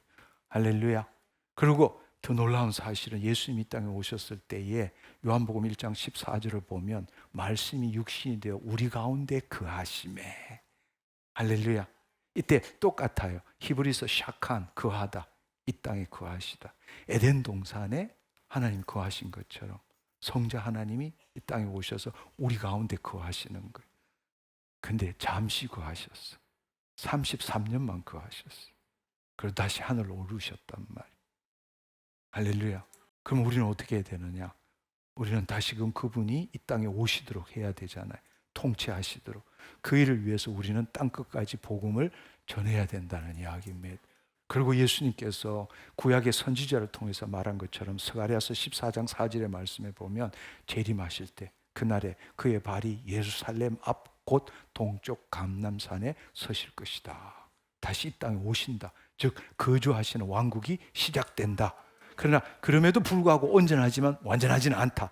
그래서 백보자 심판 이후에 앞서 읽었던 요한계시록 21장 3절의 말씀에 보면 하나님의 장막이 마침내 새 예루살렘 성의 신부들이, 예루살렘 성이 신부가 단장한 것 같더라. 그 모든 민족이 영혼 몸이 온전한 내주하시는 왕국을 이룬 자들에 내려오시고 하나님이 장막을 치시는 거죠. 하나님의 장막이 사람들과 함께 있으며 하나님이 그들과 함께 하시니 그들은 하나님의 백성이 되고 하나님이 친히 그들과 함께 계신다. 할렐루야. 이게 요한계시록의 마지막이라는 겁니다. 아멘. 여러분 한번 생각해 보세요. 창세기 때는 생명을 임하시고 에덴 동산에 생명나무가 있었고 에덴으로부터 그 생명나무로부터 내 강이 흘렀어. 근데 에덴 동산 밖으로 쫓겨난 다음부터는 내 강이란 건 없어. 근데 예수님께서 이 땅에 오셔가지고 우리에게 하나님의 영을 부으시고 요한복음 7장 38절에 보면 믿는 자에게는 성경 이름같이 뱃속 깊숙한 곳에서 생수의 강이 흘러. 요한계시록에 보면 마지막 때 어떻게 돼요? 하나님과 어린 양의 보좌로부터 생명수가 다시 흐르기 시작하는 거예요. 우리는 지금 하나님의 그 놀라운 창조 목적의 점진적인 실현을 이루어가는 거예요. 우리는 이 땅에서 거주하시는 왕국을 이루는 자가 아닙니다. 거주하시는 왕국은 언제부터 본격적으로 시작되느냐? 예수님이 재림하시고 메시아 왕국이 시작됐거든요. 그러나 우리가 해야 되는 일은 그 거주하시는 왕국의 그림자, 예표로 선취적으로 우리는 이 땅에서 내 삶터 일터에서 생수의 강을 흘려보내야 된다는 이야기. 아멘. 기름 부으심을 받아야 된다는 거예요. 내 일터 삶터에서 하나님의 지혜와 사랑, 능력을 나타내는 삶을 살아야 된다는 이야기예요. 우리가 이 사실을, 성경을 단편적으로 보는 것이 아니라 성령 안에서 이걸 전체적으로 볼 때는 우리가 지금 알고 있는 인간으로부터 출발한 이야기와 완전히 다른 이야기가 나오는 거예요. 거대한 이 우주적인 사건, 하나님이 계획하신 이 우주적인 사건에 우리가 지금 동참하고 있다는 겁니다. 그런데 만약에 한번 생각해 보십시오. 내주하시는 왕국만 강조하면 개인의 영성만 강조하고 하나님의 나라의 가시적인 실현을 무시하게 됩니다. 반대로 거주하시는 왕국만, 이게 지금 우리가 하고 있는 신앙 패턴이에요. 반면에 이스라엘 민족은 거주하시는 왕국만 기다리는 거예요. 그래서 메시아를 부정한 거라고. 자기 자신을 안 변화시키고 하나님이 통치하시는 것만 기다리는 민족이 된 거예요. 두 왕국이 함께 가야 합니다. 아멘. 하나님이 우리 안에 계셔야 하고 내주하시는 왕국을 우리는 이루어가야 돼. 동시에 하나님의 영광을 이 땅에 드러내야 한다. 거주하시는 왕국을 예표적으로 보여줘야 한다. 할렐루야. 그래서 이것을 신학적으로 이야기하자면 이미 그러나 아직이란 개념으로 설명하는 거예요. 이미 그러나 아직. 그러나 이미 그러나 아직뿐만 아니라 오늘 우리가 배운 것처럼 지금은 온전하지만 아직 완전치 않는 상태라는 것을 여러분들이 알아야 합니다. 아멘. 우리가 이 사실을 마지막에 쐐기를 받기 위해서 예수님이 이 땅에 오셔서 어떻게 두 왕국을 두 번에 걸쳐서 이 땅에 오셔서 어떻게 이 두 왕국을 이루어 가셨는지를 우리가 더 보면 좋을 것 같습니다. 예수님의 초림을 한번 생각해 봅시다. 처음에 오셔서 선포하신 것이 뭔가 하면 때가 찼고 하나님 나라가 가까이 왔으니 회개하고 복음을 믿어라. 이렇게 선포하신 거예요. 하나님 나라가 가까이 왔으니 회개하고 복음을 믿어라. 근데 유대인들은 이 말씀을 듣고 뭘 기대했는가 하면 앞서도 말한 것처럼 로마의 압제에서 해방되는 것, 다윗 왕국이 재건되는 것, 메시아가 예루살렘에서 온 세상을 다스리는 것을 기대하고 있는 겁니다. 다른 말로 거주하시는 왕국을 기대한 겁니다. 근데 예수님께서 말씀하신 건 전혀 다른 왕국이죠. 그래서 앞서 읽었던 것처럼 누가복음 17장 20절 21절에 그 바리새인과 서기관들이 도대체 하나님 나라가 언제 임하느냐, 메시아 왕국이 언제 임하느냐 이렇게 하는데 예수님께서는 동문서답을 하신 거죠. 하나님 나라는 눈으로 볼 수 있는 것도 아니고 여기 있다 저기 있다 말 못하니 하나님 나라는 너희 안에 있느니라 이렇게 말씀하신 거예요. 이제 이해가 되나요? 하나님 나라가 우리 안에 임한다는 뜻이 이해가 되나요? 바로 그분이 우리를 통치하신다는 거예요. 영혼 몸이 온전하게 되기를 원하신다는 거예요. 그래서 나중에는 영의 몸을 입기를 원하신다는 이야기예요. 아멘. 근데 이걸 제대로 알아들을 수가 없는 거죠. 우리가 분명히 알아야 될 것은 내주하시는 왕국이 이루어져야만이 거주하시는 왕국이 올 수 있는데, 그래서 예수님이 초림은 바로 내주하시는 왕국을 이루기 위해서 오신 거란 말이에요. 예수님의 재림은 거주하시는 왕국을 이루시기 위해서 오신 거란 말이에요. 근데 사람들이 마음이 변하지 않고 지금처럼 마치 이 땅에 우리가 하나님 나라를 건설할 수 있는 것처럼 하나님 나라를 이룹시다 이런 모든 운동들은 또 다른 바벨탑을 쌓는 것과 똑같은 거예요. 그리고 우리가 이 땅에 하나님 나라를 이룬다면 예수님이 재림하지 마십시오 하고 똑같은 이야기라고. 있을 수 없는 얘기. 하나님 나라는 우리 안에 이루어지는 거예요. 할렐루야. 우리 안이 어디입니까? 우리의 심중에. 그래서 예수님께서는 먼저 내주하시는 왕국을 이루기 위해서 하나님의 영이 우리 안에 임해야만이 그 일이 이루어지기 때문에, 내가 성령에 힘입어 귀신을 쫓아낸 것이면 하나님 나라가 너에게 이미 임하였느니라. 마태복음 12장 28절의 말씀처럼 그 일을 이루기 위해서 성령님이 임하시기 위해서는 우리가 지은 죄값을 누군가가 대신 죄 없는 자가 담당하셔야 하기 때문에 예수님이 십자가를 지셔서 우리의 모든 죄값을 지불하심으로 그분이 우리 안에 성령을 보내주시고 우리가 내주하시는 왕국이 시작되게 하신 거란 말이에요. 그렇게 될 때 요한복음 14장 23절의 말씀처럼 예수님께서 대답하여 이르시되 사람이 나를 사랑하면 내 말을 지키리니 내 아버지께서 그를 사랑하실 것이요 우리가 그에게 가서 거처를 그와 함께 하리라. 그분이 우리 안에 내주하신다는, 삼위일체 하나님이 우리 안에 내주하신다는 것, 그리고 그분께서 왕으로 다스리신다는 것, 우리는 그분의 통치함을 받아야 한다는 것. 내 생각, 내 뜻이 아니라 모든 생각을 사로잡아 예수 그리스도에 복종시켜야 되고 하나님을 대적하여 높아진 모든 이론을 파해야 된다는 이야기. 그러면 예수님의 재림은 왜 필요한가? 내주하시는 왕국만이 전부가 아니고 거주하시는 왕국이 이루어져야 되기 때문에. 할렐루야. 그래서 그분은 온 우주를 다스리기 위한 거죠. 온 우주를 다스리기 위해서 예수님은 다시 오셔야 합니다. 그래서 앞서 읽었던 스가랴서 14장 4절의 말씀처럼 예루살렘 감람산에 다시 내려오시게 되는 거죠. 할렐루야. 그럼 어떻게 되느냐? 요한계시록 11장 15절의 말씀처럼 세상 나라가 우리 주와 그의 그리스도의 나라가 되어 그가 세세토록 왕노릇 하시리로다. 세상 나라가 그리스도의 나라, 하나님의 나라가 된다는 것입니다. 아멘. 그분이 친히 이 땅에 오셔서 예루살렘을 중심으로 그분께서 통치하신다는 이야기예요. 온 세상을 통치하신다. 그러나 그럼에도 불구하고 마지막 때 백보자 심판 전에 보면 그 하나님을 대적하는 자들이 바다의 모래수만큼 많다고 그랬어요. 그들은 다 불로 멸절시키는 거죠. 하나님께서 마지막 기회를 주시고 그들을 심판하시는 겁니다. 우리는 이것을 이해하면 왜 유대인들이 메시아를 거부했는지 이제는 이해가 돼요. 근데 사실은 예수님께서 그들이 못 알아먹게 한 거예요. 우리가 겉으로 보기에는 그들이 못 알아먹은 거지만 사실은 이미 이사야서 6장 9절에서 11절의 말씀에 보면 못 알아먹게 한 거예요. 눈이 있어도 못 보고 귀가 있어도 못 보고 마음이 있어도 깨닫지 못하고 그들이 다시 돌아올까 두려워함이니라 말씀하셨어요. 우리는 이해하기 힘든 이야기지만 바로 그게 비밀의 경륜이에요. 그들이 예수님을 받아들였다면 기독교는 이스라엘 민족의 종교밖에 안 되는 거예요.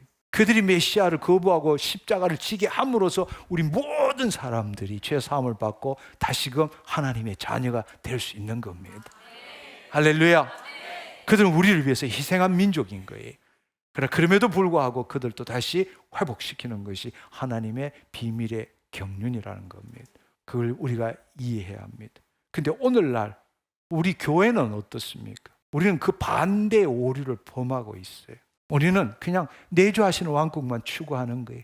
하나님이 통치함을 받음으로써 축복, 형통, 더 나은 삶, 그리고 뭐 예수님이 오시든 말든 별로 관심이 없어. 관심이 별로 없다고. 그냥 개인의 구원, 마음의 평강, 영적인 축복 이런 것만 기다리고 또 이걸 추구하고 있는 겁니다. 그리고 예수님의 재림, 그 천년 왕국은 상징이고 비유다 이렇게 생각하고 있는 거예요. 그래서 무천년설을 믿고 있는 사람은 지금이 천년 왕국이라고 믿고 있는 거예요. 그건 상징적인 이야기다, 비유적인 이야기다 이렇게 보고 있는 겁니다. 안타까운 일이죠. 각각이 다 반쪽만의 진리를 붙들고 있는 겁니다. 예수님은 초림은 내주하시는 왕국, 재림은 거주하시는 왕국, 그걸 이루기 위해서 그렇게 함으로써 온전한 하나님의 왕국이 이루어지도록 한다는 사실입니다. 우리는 지금 그 초림과 재림 사이에 살고 있는데 초림보다는 재림에 훨씬 가까운 종말의 마지막 때에 지금 우리가 살고 있는 겁니다. 그래서 이제는 우리는 시한부 종말론자 같은 자는 아니지만 예수님의 재림을 준비하는 자가 돼야 돼. 할렐루야. 언제 오시는 게 중요한 것이 아니라 바로 우리가 이 하나님의 나라의 이야기에서 두 가지를 우리는 사명을 깨달아야 되는 거예요. 첫 번째로는 내주하시는 왕국을 이루어야 되고 두 번째로는 예표적으로 거주하시는 왕국을 이루어 가야 된다. 이 일을 오늘 우리가 하며 산다면 언제 오시든 아무런 문제가 없어. 할렐루야. 날짜를 몰라도. 근데 우리는 지금 이 삶을 제대로 못 살고 있는 거예요. 나로부터 출발하고 있는 거예요. 하나님의 이 거대한 우주적인 계획을 알지 못하고 내가로부터 신앙생활을 하고 있는 겁니다. 너무 안타까운 일이죠. 그분은 다시 오십니다. 이 땅에 오셔서 통치하십니다. 그것도 1000년 동안. 그리고 그 나라를 아버지께 바치게 되는 겁니다. 그렇다면 마지막 질문은 그러면은 우리가 이 질문에 대해서는 별로 말하고 싶지 않아요. 마귀의 역할은 무엇이고 또 우리의 정체성은 뭔가. 사실 오늘날 가장 큰 문제는 마귀에 대한 이야기를 별로 안 한다는 이야기. 그냥 하나님, 인간의 죄, 예수 그리스도 구속, 그 다음에 성화의 삶, 그 다음에 천국 이런 식으로 이야기를 하고 있어요. 앞서 말한 것처럼 어떠한 것들을 온전히 깨닫기 위해서는 설정을 제대로 알아야 돼요. 설정. 등장인물이 누군지, 배경이 뭔지. 근데 우리는 이 차원적인 삶에 대해서 이야기하지 않아요. 그냥 보이는 세계 이야기만 하지. 우리가 성경에 보면 천사 없이 성경이 어떻게 이야기가 됩니까? 마귀 없이 어떻게 이 성경 이야기가 됩니까? 근데 우리는 천사 이야기, 마귀 이야기 하면 좀 이상한데 이렇게 이야기하고 있는 겁니다. 그리고 우리는 보이는 세계만 사는 게 아니라 보이지 않는 세계와 초월 세계, 하나님이 계시는 그 초월 세계, 영적 세계도 있고 비물질 세계도 있고 우리가 볼 수 있는 물질 세계도 있는 이 배경을 이해할 줄 알아야 돼요. 생명체는 우리 인간만 있는 게 아니라 천상의 존재도 있다고. 천상의 존재 중에 타락한 존재들이 있는 거죠. 그들이 지금도 우리를 도둑질하고 죽이고 멸망시키고 있다는 겁니다. 그래서 우리의 싸움은 혈과 육에 대한 것이 아니라 정사와 권세, 이 세상 어두운 주관자들과 하늘에 있는 악한 영이라고 그렇게 이야기하는데도 우리는 그거 없이 잘 산다. 그래서 백전백패하는 거라고. 우리가 그 사실을 못 깨닫는 거예요. 우리가 설정을 제대로 해야 돼. 그리고 전개가 어떻게 이루어가는지, 프레임이 어떻게, 구조가 어떻게 이루어가는지를 알 때 그 전체 이야기를 우리가 온전하게 알 수 있게 되는 거라고. 근데 처음부터 우리는 설정부터가 제한되어 있는 거예요. 그리고 언약보다 훨씬 더 큰 왕국을 보지 못하고 단지 언약의 기초에서 인간의 구속, 그 다음에 피조 세계의 회복, 이런 관점에서만 보고 있다는 겁니다. 아니요, 그렇지 않습니다. 우리는 이제는 새롭게 볼 줄 알아야 합니다. 아멘. 왜 전능하신 하나님께서 마귀의 활동을 허용하시고 있는가? 이건 신학적으로도 난제입니다. 풀지 못하는 난제입니다. 그러나 분명한 사실은 마귀도 하나님이 창조한 피조물이죠. 이사야서 14장, 에스겔서 28장에 보면 비유적으로 마귀가 누구인지 잘 나타나 있습니다. 그들은 본래 마귀, 루시퍼는 제일 높은 천사장이었고 하나님을 경배하는 존재였는데 교만해서 타락했고 하나님 자리에 올라가고 자기 왕국을 만들려고 한 거예요. 그래서 그들이 우리를 도둑질하고 우리를 통치하는 게 바로 그들의 왕국을 만들려고 하는 거예요. 그래서 구약에서 나 외에 다른 신을 두지 말라, 이 말이 뭔가 하면 그들이 자기 왕국을 이루려고 그런다는 이야기예요. 그리고 이 세상이 지금 그들의 왕국이 됐잖아요. 세상 신이 통치하는 왕국이 되었잖아요. 하나님이 그 왕국을 되찾아오시기를 원하시는 거예요. 그래서 왜 하나님께서는 전지전능하신데 마귀를 적시 멸하지 않는가? 왜 창세기부터 요한계시록까지 심지어는 천년왕국이 끝날 때까지도 마귀의 활동을 허용하시는가? 그것은 바로 하나님이 우리를 사랑하시기 때문입니다. 하나님이 우리를 사랑하신다라는 것은 그 반대급부로 우리에게 자유의지가 있다는 걸 의미하는 겁니다. 사랑이라는 거 혼자 할 수 있는 게 아니에요. 사랑은 관계입니다. 그리고 진정한 사랑은 억압하거나 통제하는 게 아닙니다. 동일하게 인격적인 존재로서 그 하나님의 사랑과 생명과 하나됨의 자유의지를 가진 우리가 응답하기를 원하시는 게 하나님의 마음이에요. 아멘. 그렇지만 자유의지를 가진 우리로서는 하나님을 거역할 수도 있고 하나님께 순종할 수도 있는 거예요. 그래서 하나님께서는 그 사랑으로 그 생명을 우리에 나누어 주심으로써 삼위일체의 하나님이 하나됨으로써 그 성령의 능력으로 우리 스스로가 하나님께 응답하기를 원하시는 진정한 사랑을 원하시는 거예요. 할렐루야. 근데 마귀를 없애면 타락한 인간도 다 죽여야 돼. 하나님이 사랑이기 때문에 우리에게 자유의지를 주셨고 마귀들은 우리가 이 세상의 어떤 피조물보다 놀라운 자유의지를 가졌다는 것도 알지만 우리의 약점이 뭔지도 알고 있는 거예요. 바로 우리 자유의지를 공격해서 하나님께 순종 안 하고 마귀에 순종하게 만든 거란 말이에요. 죄를 지은 거라고. 또 다른 질문 하나는 이왕이면 영혼 몸 다 그냥 구원 다 해주시지 왜 영만 구원해 주셔서 사는 게 이렇게 힘들게 살게 두시는가? 그 질문도 마찬가지 질문이에요. 하나님이 법적으로 현실적으로 영혼 몸 전부를 다 구원해 주시면 우리는 로봇밖에 안 되는 거예요. 하나님이 사랑하시기 때문에 자유의지를 주셨잖아요. 다시금 하나님이 원하시는 거는 내 자유의지로 하나님께 돌아가기를 원하시는 거예요. 그게 하나님의 사랑이라고. 아멘.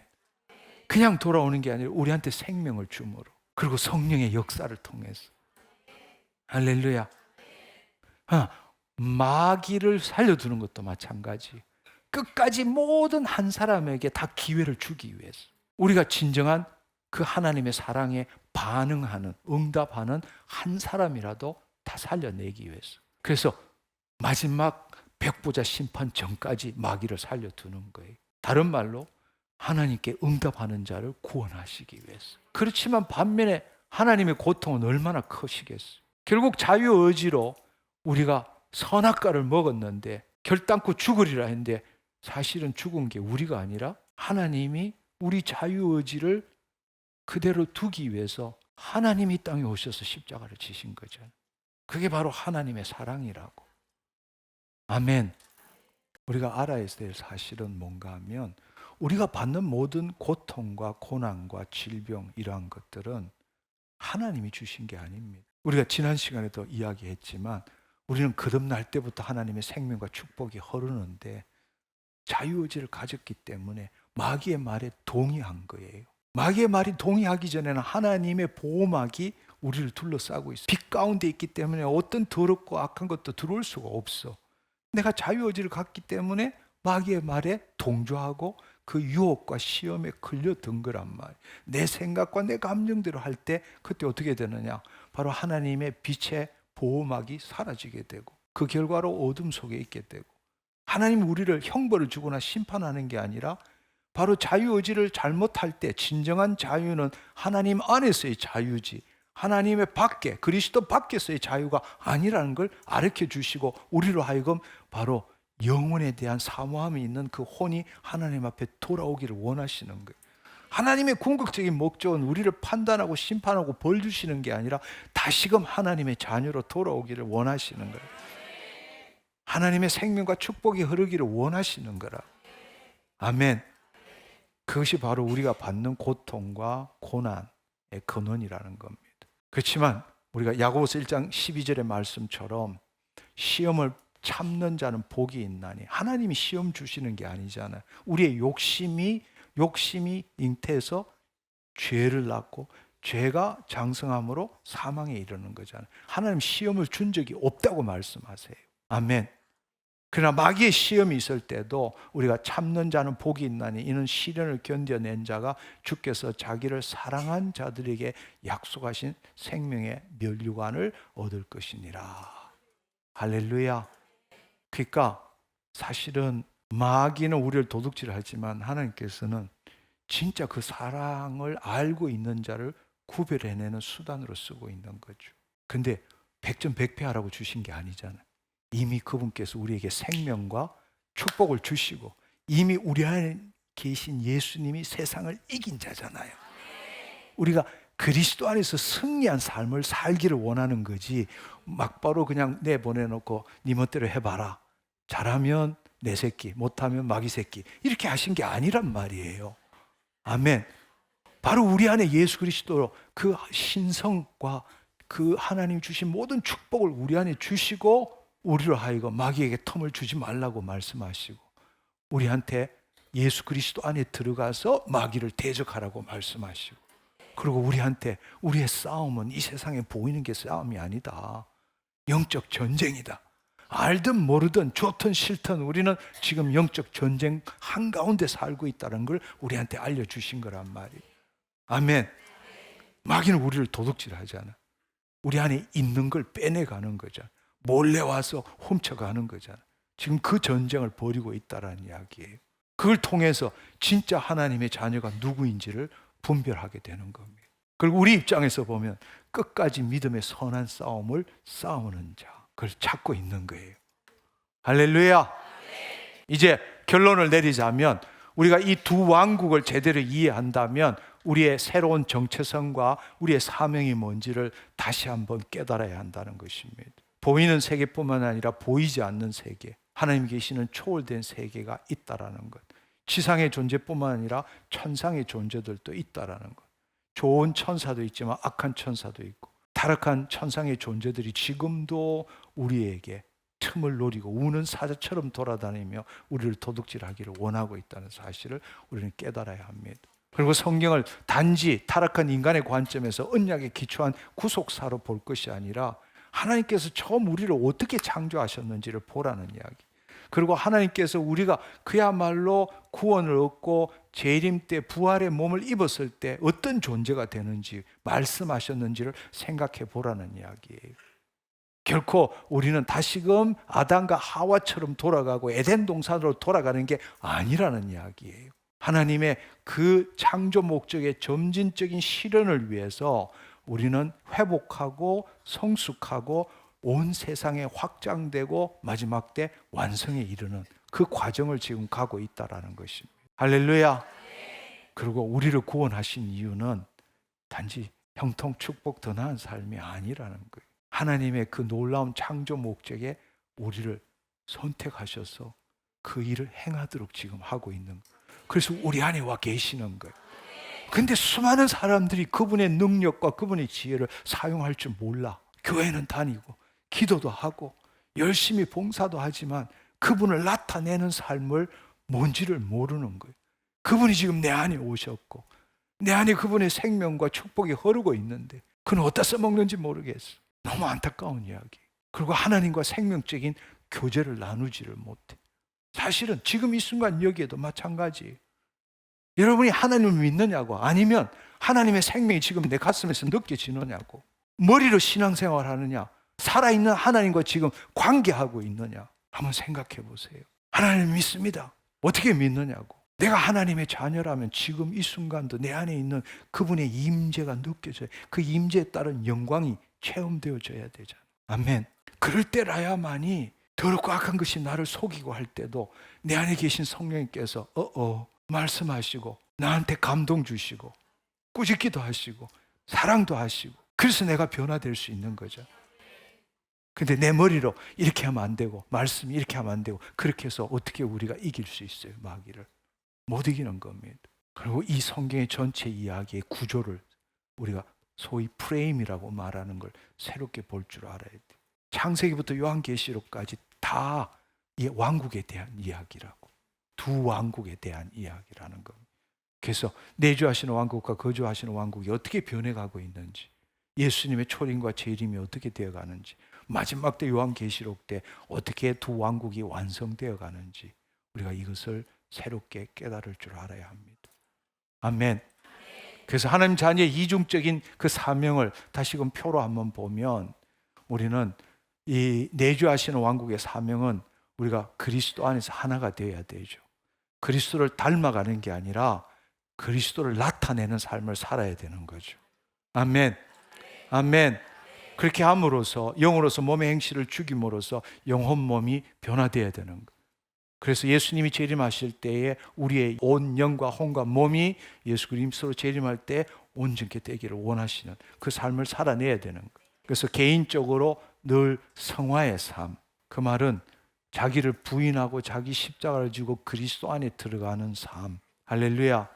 그 다음에 거주하시는 왕국의 사명을 우리가 그 하나의 예표적으로 메시아 왕국에서 이루어질 것을 선치적으로 내 삶터 일터에서 보여주는 삶을 살아내야 되는 겁니다. 하나님을 나타내야 돼요. 당신의 일터 삶터에서 각 영역에서 변화시켜야 되는 거죠.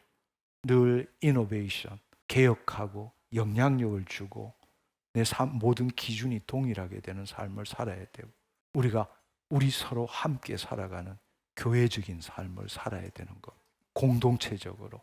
그래서 교회가 중요한 거예요. 우리 서로 함께 사랑하고 섬기고 변해가는 걸 보여주는 것이 교회라는 이야기. 그래서 우리가 가는 곳곳마다 교회를 세우는, 온 세상에 그 하나님의 복음이 확장되도록 하기 위해서. 이제는 여러분들이 단순히 구원받은, 은혜로 구원받은 죄인이 아니란 사실을 깨닫기를 원합니다. 죄를 지을 수 있는 의인입니다. 우리는 이미 하나님으로부터 나서 예수 그리스도 안에 있는 자입니다. 할렐루야. 우리의 사명은 지금 하나님과 생명적인 관계와, 두 번째 사명은 확장이에요. 그래서 우리가 선교적인 교회, 이게 얼마나 중요한지 몰라요. 하나님의 그 창조 목적에 실현을 하는 거예요. 모든 민족들을 하나님께서 타락한 천상의 존재들을 다 줘버렸고 아브라함만 택했다고 그랬잖아요. 메시아가 옴으로 인해서 이방인이 복음을 알게 됐잖아요. 그럼 우리가 해야 될 일은 뭔가 하면, 바로 마귀한테, 타락한 천상의 존재한테 있는 그 왕국 속에 살고 있는 자들을 끄집어내서 하나님의 왕국으로 옮기는 일을 해야 한다는 겁니다. 그렇게 하는데 능력 없이 어떻게 그 삶을 살 수 있어요? 바로 하나님의 사랑과 지혜와 능력. 그래서 하나님 나라는 말에 있지 않고 능력이 있다고 말씀하신 거예요. 할렐루야. 이미 우리한테 능력이 있잖아요. 아이, 크게 하셔야 돼요. 아멘. 여러분 잘 생각해 보세요. 요한복음 7장 38절에 믿는 자에게는 성경의 이름같이 뱃속 깊숙한 곳에서 생수의 강이 흘러 넘치느니라. 이는 아직 오지 않는 성령을 일컬음이니라. 그러면 여러분 성령이 아직 오지 않았어요? 성령이 계세요? 그렇다면 당신 뱃속에서 생수의 강이 올라와요? 안 올라와요? 잘 안 들려요. 올라와요? 안 올라와요? 근데 실질적으로 왜 안 올라와요? 당신이 기름 부으심 받겠다고 애쓰기 때문에. 우리가 보이지 않는 세계에 이루어진 걸 믿어야 보이는 세계에 나타나는 건데, 우리는 보이는 세계의 현실을 보고 보이지 않는 세계를 판단하는 삶을 살고 있는 거예요. 너무 어리석은 삶이라고. 당신은 성경에 대한 당신 말을 믿어요? 성경 말씀 그대로 믿어요? 그대로 믿는다면 믿는 자에게는 뱃속 깊숙한 곳에 생수의 강이 흐르고 있는 거예요. 큰 소리로 흐른다 흐른다 흐른다 3번. 아멘. 믿은 대로 될지어다. 제가 여러분보다 능력이 조금 많다면 이 차이밖에 없어요. 나는 그대로 믿은 거예요. 할렐루야. 아무것도 안 나타났지만 말씀대로 믿은 거예요. 심은 거라고. 심으니까 거두는 거죠. 할렐루야. 내 안에 능력이 만땅입니다. 주의 사랑이 넘칩니다. 주의 지혜가 넘칩니다. 주의 능력이 넘칩니다. 내 뱃속에서 기름 부으심이 흘러나갑니다. 내 모든 일에 하나님이 개입하시고 인도하십니다. 믿은 대로 될지어다. 아멘. 그렇습니다. 할렐루야. 하나님 감사합니다. 하나님 감사합니다. 그렇습니다. 오늘 이 두 왕국 이야기, 하나님의 창조 목적의 점진적인 실현, 또 이 설정을 새롭게 봄으로써 우리는 성경을 지금 내 안에 집어넣은 거예요. 할렐루야. 내 안에 집어넣은 거라고. 이게 그렇게도 어렵게 보이던 이 성경이 그리스도의 마음으로 보니까 이게 어려운 게 아니고 잡약이 아니고 내 안에 들어온 거야. 이제는 여러분이 그게 하나하나에 묶이는 것이 아니라 이 관점에서 지난주에 읽었던 구약과 신약, 예수 그리스도의 지상사역과 천상사역과 오늘 이야기한 이 거대한 우주적인 이야기를 품음으로써 이제 성경을 여기에 보는 것이 아니라 하나님의 마음으로 보게 되는 거예요. 그분의 비밀의 경륜, 예수 그리스도 안에서 이미 예정된 비밀의 경륜이 어떻게 진행되는지를 우리는 보고 되는 거라고. 내 존재가 누구인지, 지금 어디에 있는지, 어떻게 살아야 되는지를 우리는 새롭게 느껴지는 거예요. 아멘. 단지 내가로부터 구원받고 내가 은혜, 축복 이런 개념으로서는 은혜와 호의라는 게 있을 수가 없는 거예요. 그러나 내가 누구인지를 알고 하나님의 이 거대한 창조 목적의 실현에 동참하게 되면 하나님의 그 놀라운 생명과 축복이 흐르기 시작하는 거라고. 그게 나타나는 게 뭐냐? 은혜와 호의라고. 당신의 삶에 은혜와 호의가 넘치기를 축원합니다. 아멘. 그거는 너무나 놀라운 이야기예요. 여러분 한번 생각해 보세요. 그의 나라와 의를 구하면, 그 말은 그의 나라라는 건 통치 안에 들어가는 거잖아요. 의를 구한다는 것은 하나님의 영광을 나타내는 거잖아요. 그리하면 이 모든 것을 더하시리라. 내가 추구해서 얻어내는 게 아니라 이 모든 것이 더하시리라가 은혜와 호의. 아멘. 그걸 여러분 한번 경험해 보십시오. 새로운 삶을 삽시다. 하나님 감사합니다. 주님 감사합니다. 할렐루야. 주님 감사합니다. 이제 여러분들이 이 성경의 이야기를 알면 이걸 토대로 해서 이제 한 걸음 한 걸음 더 깊은 곳으로 여행할 수 있게 될 것 같아요. 과거의 경험이 현실의 나를 만든 것에서 예수 믿고 이 현실의 삶에서 벗어나고자 애쓰는 삶이 아니고 하나님이 나에게 주신 데스티니가 내 앞에 옴으로 인해 가지고 지금의 과거로부터 벗어나는 삶이 아니고 그 하나님이 내 앞에 있는 그 소명에 이끌리는 삶을 사는 거예요. 이끌리는 삶을. 오늘을 이길 수 있는 힘은 내 의지로 과거로부터 벗어나는 게 아니에요. 하나님이 그 사랑과 생명과 하나됨에 그 응답하는 삶을 살게 되는 거예요. 그게 얼마나 놀랍고 큰 힘이 있는지 몰라. 그게 진정으로 나를 변화시키는 힘이라고. 아멘. 이끌림을 받는 삶. 아멘. 우리 그 삶을 삽시다. 아멘. 하나님 감사합니다. 우리 이 시간에 함께 기도했으면 좋겠습니다. 저는 오늘 이 시간에 여러분이 오늘 말씀을 듣는 가운데 이 몸의 질병도 치유되고 마음의 묶임도 떠나가기를 원하지만 그보다 더 중요한 것은 여러분의 심중에 진리가 기록되어지는 것입니다. 그리고 여러분 안에 알 수 없는 자유함이 임하는 것을 느끼는 거예요. 그게 바로 요한복음 8장 32절에 제자들에게 진리를 알지니 진리가 너희를 자유케 하리라. 아멘. 우리가 가졌던 수많은 모순적인 그런 일들, 풀지 못하는 질문들, 다는 아니지만 정말 중요한 질문들에 대한 정확한 답을 얻게 되었습니다. 진리를 알지니 진리가 너희를 자유케 하리라. 진정한 자유를 누려보시기를 축원합니다. 아멘. 우리 함께 주여 삼창하고 통성으로 기도하기를 원합니다. 주여!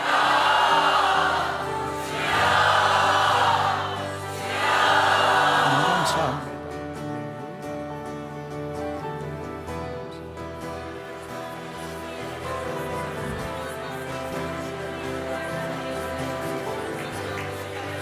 주님만이 왕이십니다. 주님만이 왕이십니다. 주님만이 왕이십니다. 주님만이 왕이십니다. 내 삶에 내 삶에 내 삶에 내 삶에 내 삶에 내 삶에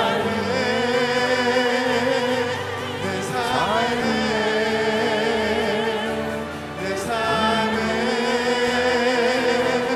내 삶에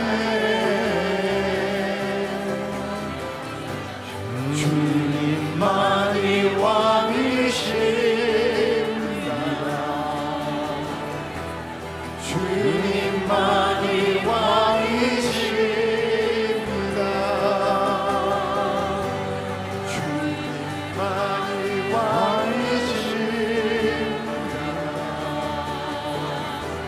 주님만이 왕이십니다. 온 땅에 온 땅에 온 땅에 온 땅에 온 땅에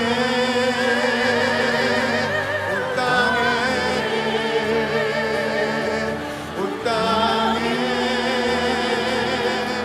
온 땅에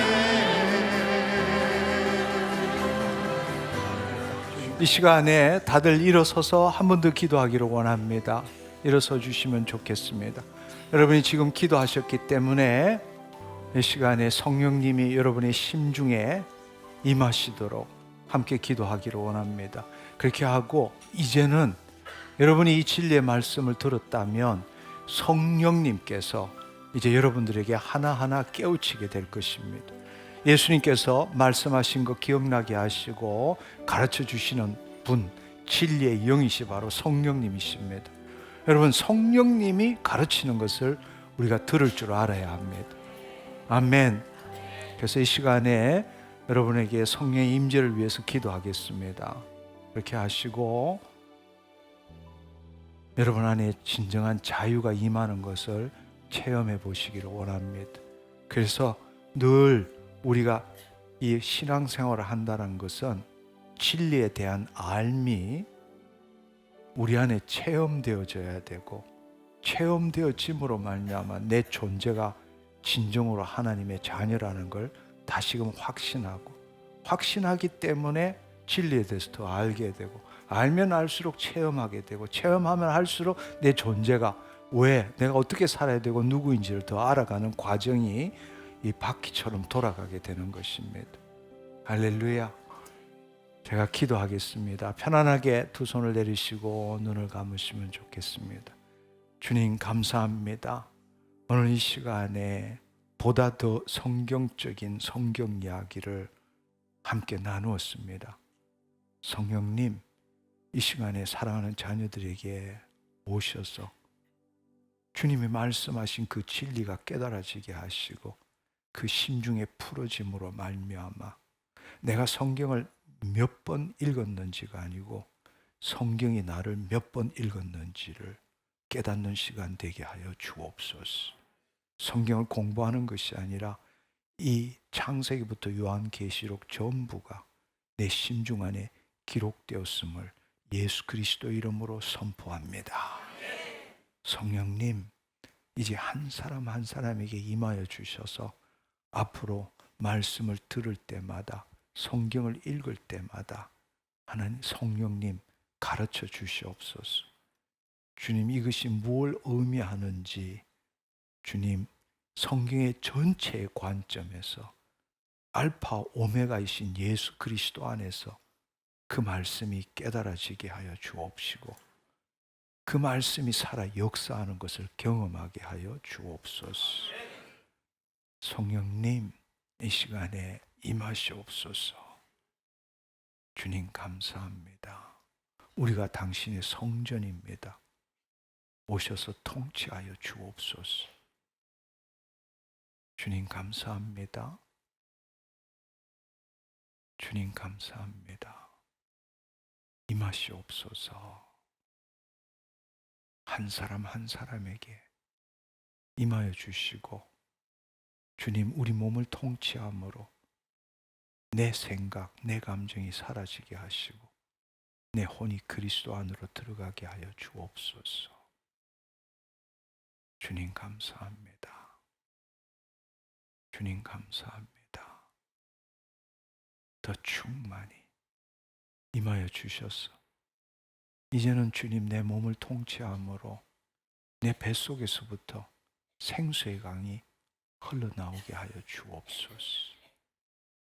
주님, 하나님과 어린 양의 보좌로부터 흘러나오는 그 생명수가 시공간을 초월하여서 내 존재의 가장 깊숙한 곳, 주님, 내 심중으로부터 그 생수가 흘러나오게 하시고 내 머리끝부터 발끝까지 적시게 하옵시고, 그 생수가 내 일터, 내 삶터, 내 가정에 흘러나오게 하여 주옵소서.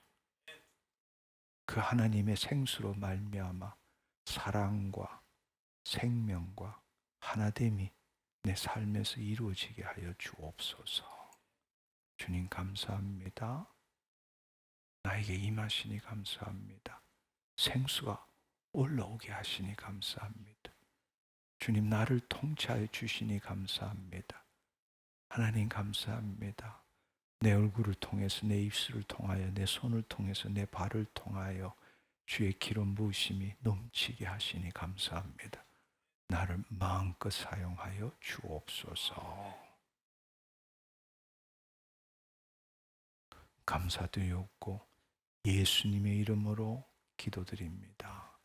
주님 또한 기도합니다. 이 시간에 함께하여 주셔서 질병을 치유하는 능력으로 임하여 주시고, 하나님 그 영광의 빛으로 함께하여 주옵소서.